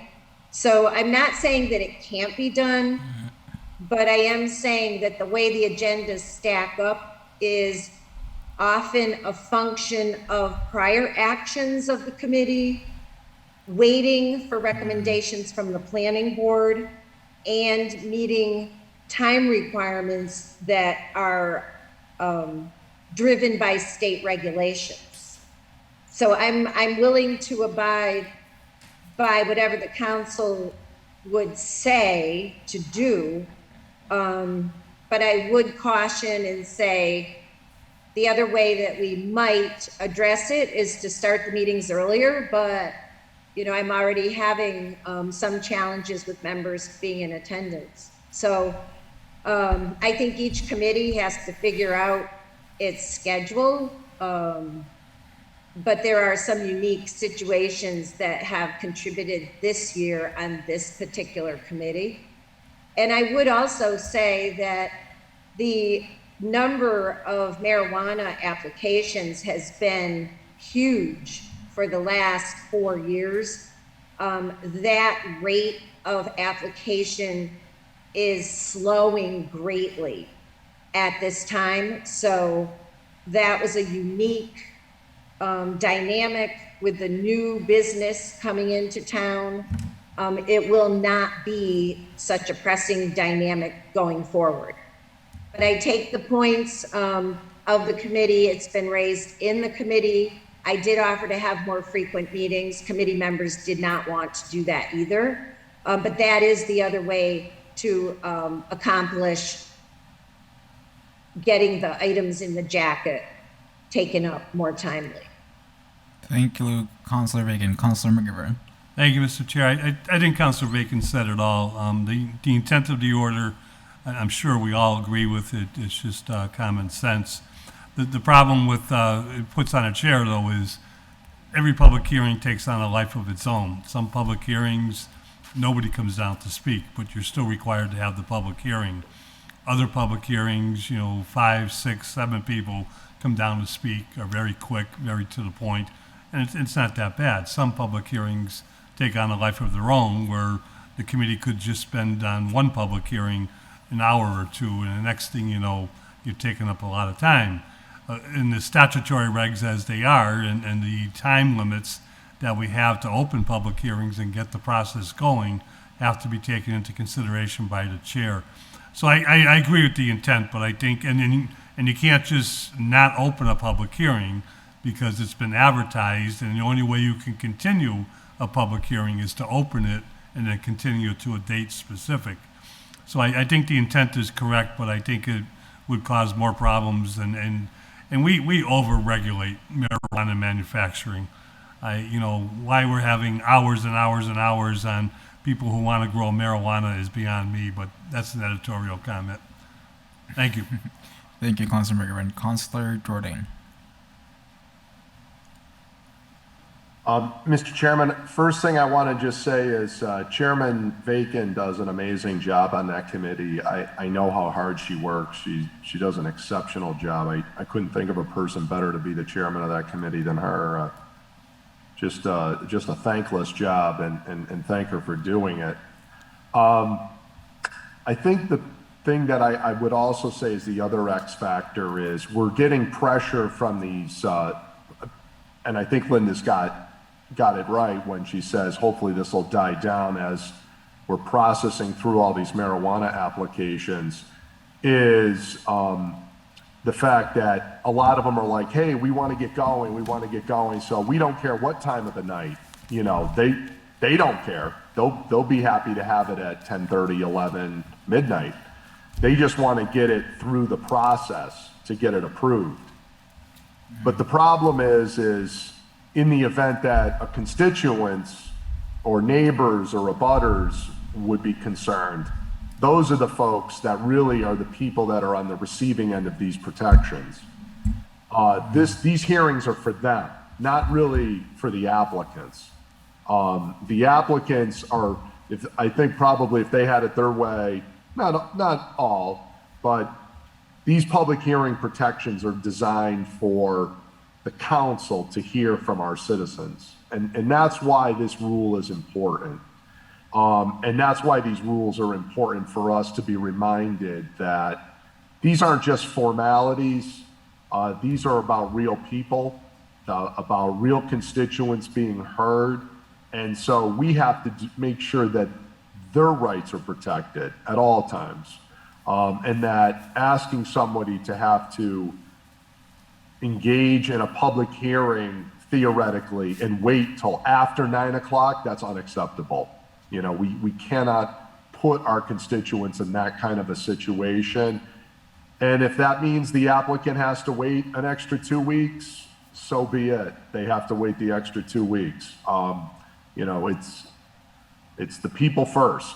That's what we're supposed to be doing here. And we have to order our work and organize our work so that we can take care of our people that need these hearings, and so that the constituents can be heard. So it's an opportunity to reflect on our process and think about how we can do things better, and I'm sure we will. But at the same time, I think we need to consider how we're not going to have public hearings opening at any hour of the night. That just can't be okay. And if we need a rule to protect that, it seems like a worthwhile rule. Thank you, Councilor Jordan. I just want to put in my 2 cents real quick. I'm in favor of this rule. I think it can use some tweaking. A couple things I'm hearing, sometimes a public hearing can start at 6 and at 6:30 and at 7. Other times it starts at 6:30 and ends at 8:39. So what's going around in my head is probably putting something where any public hearings that are opened after 9 p.m.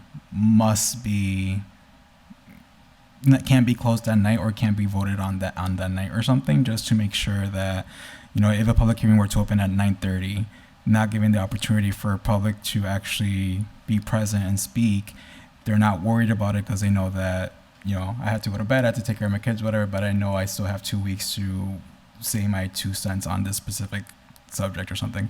With that said, it is an order that Councilor put in, and I would like to entertain a motion to table it until he has their vote. And Motion to table. Second. all in favor? Aye. Any opposed? No, item 14 is tabled. Motion to take up item 15 off the table. Motion to take it 15. Second. All in favor? Aye. Any opposed? So item 15 is order I put in, order that we add to our charter that if a councilor is absent from a full council meeting for more than 3 consecutive meetings without written notice, their seat is considered open. So I put in this order just as, this is something similar that other communities have, where if a councilor is not able to attend city council rules for whatever reason, and we can't get written notice, that we consider their seat open. I mean, this is very similar to a lot of different organizations, no call, no showing, or just simply not, letting the body know of where this person is. I purposely put written notice because this can mean there's a multitude of reasons as to why someone that is elected has to miss 3 consecutive meetings. But if that notice is not there and there's no form of communication, then what are we doing? We have effectively a seat that's not being represented for a month and a half with this specific situation. So that's where that order is coming from. Understanding that it is a charter change and all that, I understand it will either require a vote of the people or a home rule petition, but I needed to just introduce this order into our Charter and Rules Committee. Does that any discussion, any questions? Councilor Murphy-ROMBOLETTI. Thank you.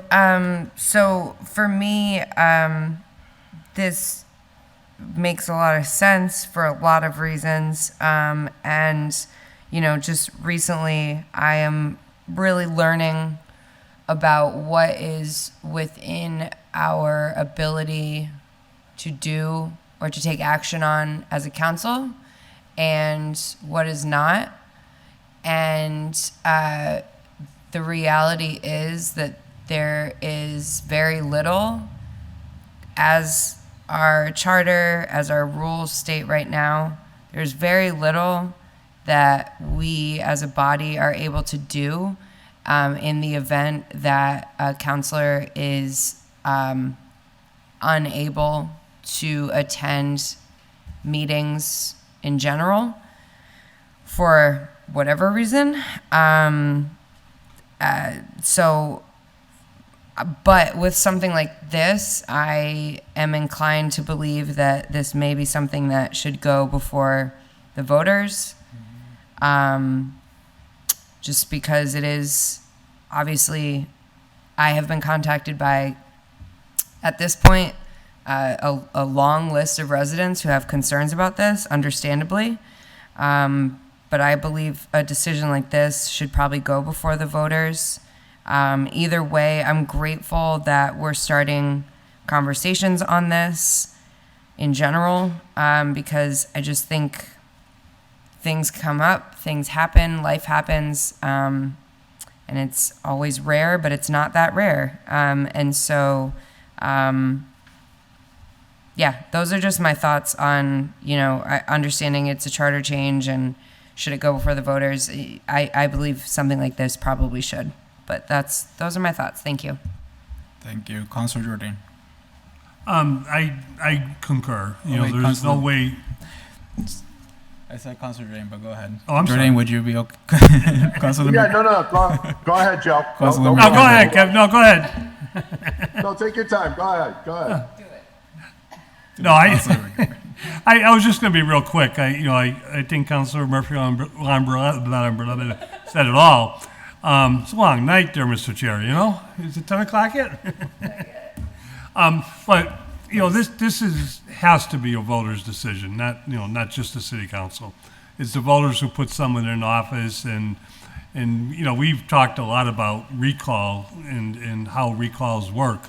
And the city council can't recall someone. The city council can't get into, and shouldn't get into personalities. And the city council really, unless absolutely necessary, should not be second guessing the voters' choice of who they put into any seat within the city council or any elected position within the city. So I get it, but if anything, it needs to go to the voters on the ballot. Thank you, Councilor McGivern. I just want to say real quick that that's part of the reason why it's not a recall. I put in order this way because it seems like a very black and white type of straightforward type of you're not fulfilling these duties and this is the consequence. But again, I also agree with the other part that it either home rule petition or if it has to go up to the voters, then that's the other option. Councilor Jordan. Yes, I think you'll come to see that it has to go before the voters. Joe's 100% correct. I believe the state law would require, because of the fact that it has something to do with term of office. There's a number of criteria on things that we do that we are not allowed to change about ourselves, that we don't have those authorities. So anything that would affect a term of office of an elected official absolutely has to be changed only by the public ultimately. I believe we can craft the change. The state legislature and the governor would have to approve it, but ultimately they would make it subject to the voters approving it as well. Couple of thoughts. I'm wondering why are we just stopping with city councilors here? Why not the mayor too? All elected officials. What about mayors that we don't see for a while, that go MIA on us, that have other priorities? What about, if you had a city treasurer that, decides to take another full-time job and says he's going to do the treasurer job nights and weekends? What if you had those type of situations occur? It seems rather particular that we're focusing in on city councilors, because I could give you some hypotheticals where these other elected officials go MIA and don't bat an eye about it and actually think there's nothing wrong with it. I can come and go as I want. It doesn't matter. I'm elected, see in 4 years. And if anything, it's more at jeopardy now because we have a 4-year term for some of these positions. So potentially it's a greater risk to the public. So I think we need to be thinking much bigger than this. But secondly, it also rekindles the discussion about the recall provisions, right? How many times has the council passed that and various mayors have vetoed it? Right? That there was an opportunity for the public to have remedy on some of these situations, and the council passed it by overwhelming numbers to allow for recall for abuse of office or different situations. So on the other hand, what if you have a counselor that gets sick and he misses 3 months of meetings and he doesn't send you a note? He's out of office. That's pretty dicey, I don't know about that being an automatic you're out of office here situation. Because by the way, we've had other elected officials who have quote unquote checked in on things and I'm working from my house, and they've done that for extended many months. So, you might want to really start looking into what has actually happened in some of these situations, and then form an opinion. I believe that I believe there was also a time from a counselor many, many years ago. I don't think he ever showed up for one meeting for like a whole term. But I think we'd have to really kind of think this through and make it a more uniform standard rule. But I think it all ties back to also to this recall issue for the 4-year term people, and how do we want to have accountability for when there's problems. I think this is really part of that conversation. So I think we need to look a lot bigger and have a deeper conversation about accountability for elected officials. And this all be part of that conversation. Thank you. Thank you, Councilor Dayton. Councilor Tessa Murphy-Romboletti. Thank you.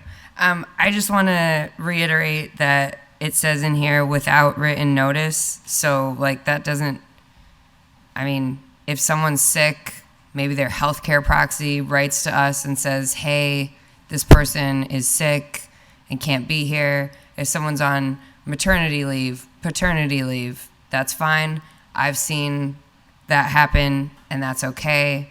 I'm also glad that Councilor Dordain brought up, other opportunities to do a recall. I think what's super disappointing about the last recall attempt was that it was only for the mayor, the treasurer. There was nothing about the city council. And had that been discussed and entertained, so I agree. We shouldn't just be talking about the council. We should be talking about any elected official. If they are not able to do and show up to meetings and their job and what they were elected to do, then yeah, we should have a conversation about that. And just because someone can go an entire term without showing up at a meeting doesn't mean that makes it okay. And so I think I personally am not expecting, I don't know what the chair is expecting for this evening. I'm not expecting us to necessarily make anything defiantly today, but, I think there's been lots of precedent that has already been set, and there's been conversations that have been had that have not included the council. And so I think it's important that we as councilors take a look at ourselves, our body first and foremost, and how we can be responsible city councilors on that end. So I don't think anyone's trying to pull a fast one. Let me just say for the record, if I get kidnapped, you guys don't hear from me for a month, go ahead and kick me out. Like, you guys need someone to get the work done. So that's all I'll say about that. Thank you. Thank you, Councilor Murphy-Romboletti. You said, a lot of things that I was going to say. I agree. Councilor Jordan brought up good points, but that is, yes, it should address all elected officials. I think there's a process for an employee if they're not showing up to do their work. We're also still employees, and I think we get elected to fulfill a certain role, and if we're not fulfilling that role, then we should not be compensated for that role, and we should not be holding this position. So that's really where it's coming from, and the reason why I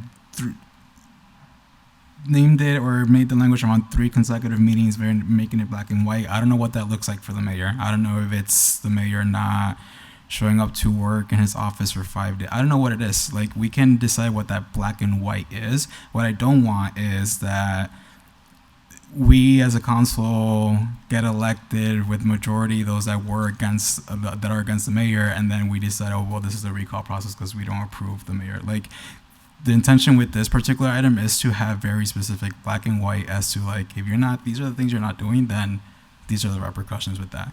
And if that including treasurer, mayor, whatever it is, I'm down for that conversation as well. To answer, because sort of Councilor Murphy-Romboletti's question, my intention was to pass this today and have it affect tomorrow. I'm just kidding. No, the intention is to start this conversation now, because I know whatever we pass, even this term, it doesn't even apply to any of us until next term. So this just needs to be put in place, because this is something that has been brought up in the last council, whether you agreed with it or not. It was brought up in the last council, something that's being brought up now again. So I think this is something that we need to figure out going forward. With that said, Go ahead, Councilor I Jordan. have a suggestion is, I think we should invite the mayor in, you know, to have part of the conversation. What is acceptable to him, right? Because I think recall may have gone, and he had an opportunity. I think he said he wasn't going to sign it, right? Or was it? I don't know if that was true. I don't want to misquote Mayor Garcia, but I thought there was something out there relative to recall recently again. But I know we've had trouble with getting approval from the mayors in order to do something too. So if the answer is, well, we wanted it for counselors too, I think the issue was one has a 4-year term, one has a 2-year term. So there's more built-in accountability for the counselors already. We have a much shorter term, and it's not an easy, and nor should it be an easy process to recall somebody. And we have to make sure that recalls are not done just to harass people either, you know, just as a form of political harassment. There has to be real grounds to be, you know, having a recall as well. So, you know, usually people that are completely derelict in duty, those things appear to be relatively obvious to most people. So anyways, I think we should have the mayor in, look at it. If the feeling is somebody was excluded, the council, the mayor, whatever, if that's the thought, then let's have that conversation. And, you know, but what this is sort of, this is like an automatic recall, you know, where you miss 3 meetings or you miss 5 days of work as an elected official, so the treasurer doesn't put in vacation time or whatever, they're just gone. We're going to have to really think through the wording on how that's going to mechanically happen. Is it 3 committee meetings? Is it 3 full council meetings? Combination of the 2? I don't know. Well, All set. Thank you, Councilor Jordan. Yep. Yeah, thank you. Yep. So motion to table item 15. Second. All in favor? Aye. Any opposed? Item 15 is tabled. Motion to take up item 16. Second. All in favor? Aye. Any opposed? Item 16, order that when a vacancy opens up in City Council with more than 6 months left of the term, that a special election is required. So this one, I think we talked about it a little bit earlier as well. But this one for me is when similar to the mayor, if a position opens up with more than 6 months left of the term, that we don't appoint to that position as the body, instead that there is a special election. I believe Springfield just passed something similar. They're in the middle of the home rule petition with them. And I'll just leave it at that. Councilor McGivern. I think we have my hand up yet. Go ahead, Councilor McGivern. Hey, can I make a suggestion? This could be more than one special election, which kind of worries me. But if we're going to talk about special elections and work that is put onto a department, the city clerk's department with the voter registers, we should invite the city clerk, voter register/voter register in to talk about it. Thank you. That was literally going to be my question, was like, how would this impact city clerk's budget? Maybe we should invite her in. Well, Councilor Reagan. Thank you, Mr. Chairman. I just wanted to note that we sought, permission from the state not to hold a special election when we were more than 6 months out for the mayor.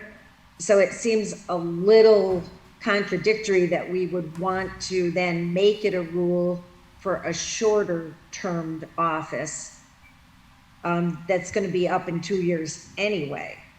So I think the process that we have for filling these open seats has worked. It hasn't come up real often. I think if it came up very often, it would be of perhaps more concern. But I think the process that's been used has worked well, and So I just think it would add a lot of complications and cost. But that's just sort of a first take. I'm certainly open to listening more. Thank you. Thank you, Councilor Bacon. Councilor Jordan. Yes, willing to listen for more, but I would just put an observation out, like if you had a counselor at large opening, for example, that's like $50,000 to have a special election for a job that pays 10. You know, I'm just putting it out there that I'm not for a job that, you know, you might have a year left in the term. That, you know, on a 2-year term, I'm just putting it in perspective, that might not be something taxpayers want us to do. I'd be interested to see what people's thinking is, but I've never, I mean, we've filled maybe a handful of these, for council vacancies in my time here, maybe 6 or 7. I never had anybody call me up and say, you know, boy, that really should be by special election instead. Although I will say we have occasionally had some that were like right away, day one. It's like a full term. We had that in Ward 1 once, I'm aware of for sure. Something the person didn't serve. I think wasn't that the George Cruz situation?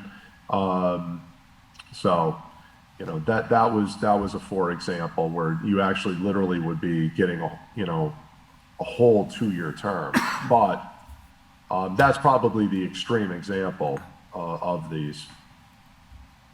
Thank you, Councilor. But just wanted to put that cost out there factor. That's all. Thanks, Councilor Rivera. I guess after listening to all of you all, thank you also for the floor. I guess for me, what it sounds like is, right, a recall mechanism or some form of mechanism kind of makes sense depending on the timing, right, of when the situation arises or whatever circumstance arises. And it also kind of depends on costs.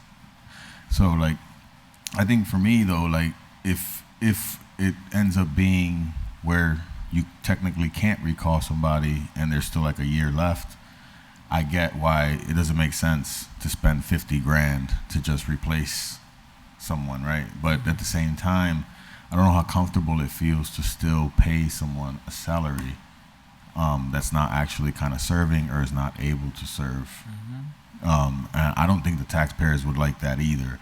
So that for me is like, okay, maybe we can't eliminate them and we just continue the process, but is there a way to create a mechanism to ensure that the taxpayers' dollars are being protected when we're in that kind of situation? Because I don't think it's fair to the taxpayer to pay something out to someone that's not, anybody that's not actually serving a duty, at least in that case.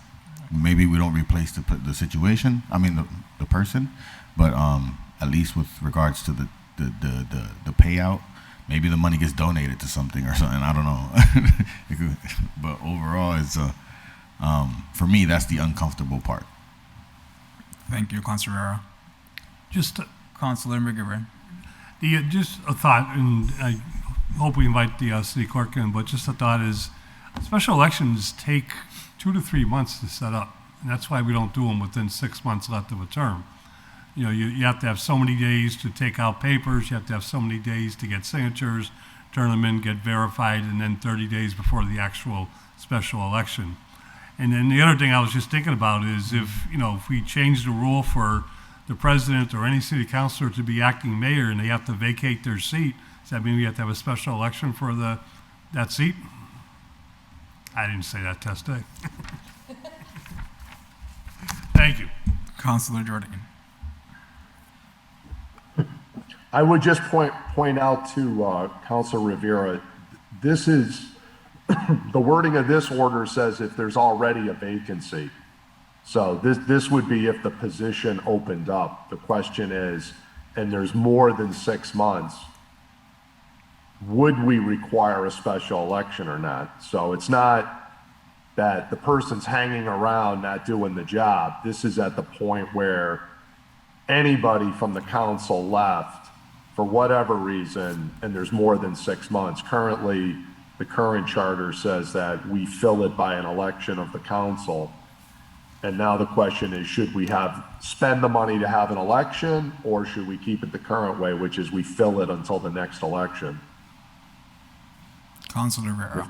I don't know if that was clear. Yeah, no, that's clear. That's totally clear. I guess for me, where I was confused is because I heard people talking about if you're out sick, right, and then you get recalled, or for some odd reason. Oh, that was the last order. Okay. That was the last order. All right, then, my bad. All Yeah, no yours. problem. Anyone else? With this one in particular, so we do want to invite city clerk, voter registrar's office, to get some just to get their take on it. And I think a lot of the orders that we have put in tonight, we're realizing that they all affect each other in some way or form. So I'm willing to table it so we can invite the city clerk to the next meeting. And Motion to table. Second. all in favor? Aye. Any opposed? 17. Item take up. Second. All in favor? Aye. Any opposed? So item 17, put in by Councilor Murphy-ROMBOLETTI, ordered that the city council establish a rule that requires any resident running to fill a vacant city council seat will need to obtain 50 signatures from eligible residents in order to be considered by the full council for appointment. Councilor Murphy-ROMBOLETTI. Thank you. So I didn't really weigh in on the prior item because I feel like this order that I filed is in the same spirit as Councilor Maldonado-Velez's order. My thing was also just understanding that, yes, special elections are expensive. They take time, might not be realistic for us, but this approach for me was to encourage transparency.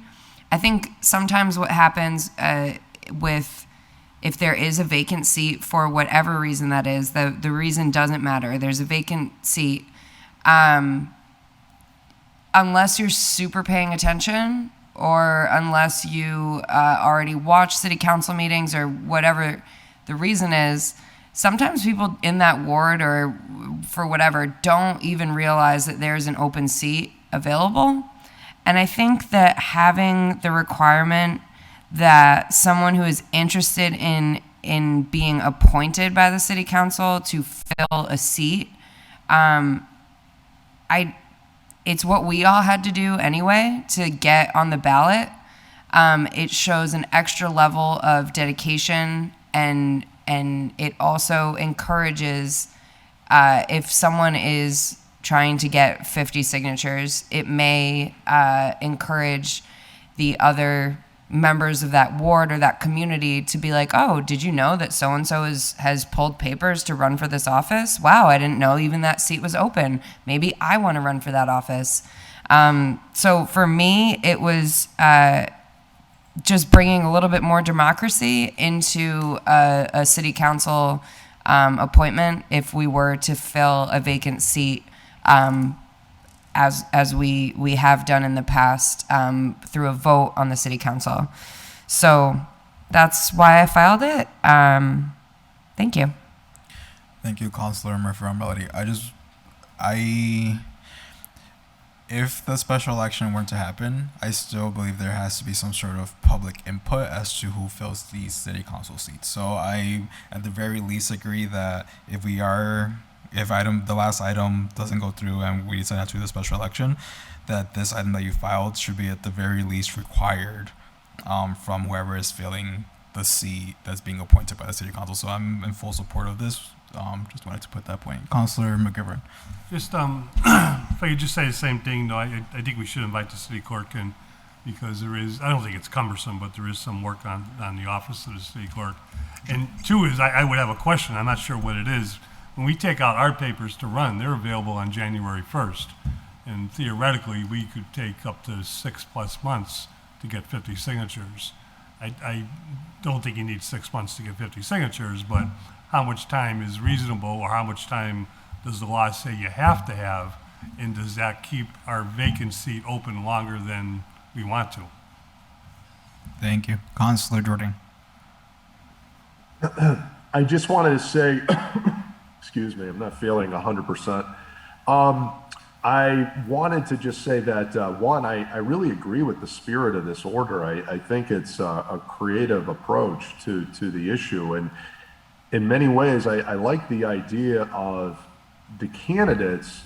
We're the electorate in this case under the charter, but they're not losing sight that they have to be connected to the people, the same people that put us on the ballot. And in that respect, they're showing, one, that they're connected to the public, that there is some level of basic support of 50 or more people that vouch for their character and good judgment, as it says on our nomination papers, and put them before us as candidates, as viable candidates, and that they have presented themselves to their constituents in this manner.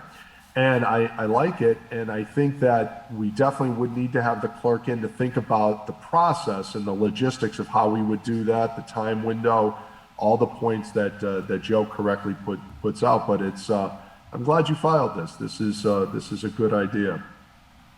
Anyone further? Motion to table? Second. Second. Second. So the motion is to table item 17. All in favor? Aye. Any opposed? Motion to adjourn? Second. All in favor? Aye. Any opposed? No. Have a good night, everyone. Thank you. Good night. Yep. Good night.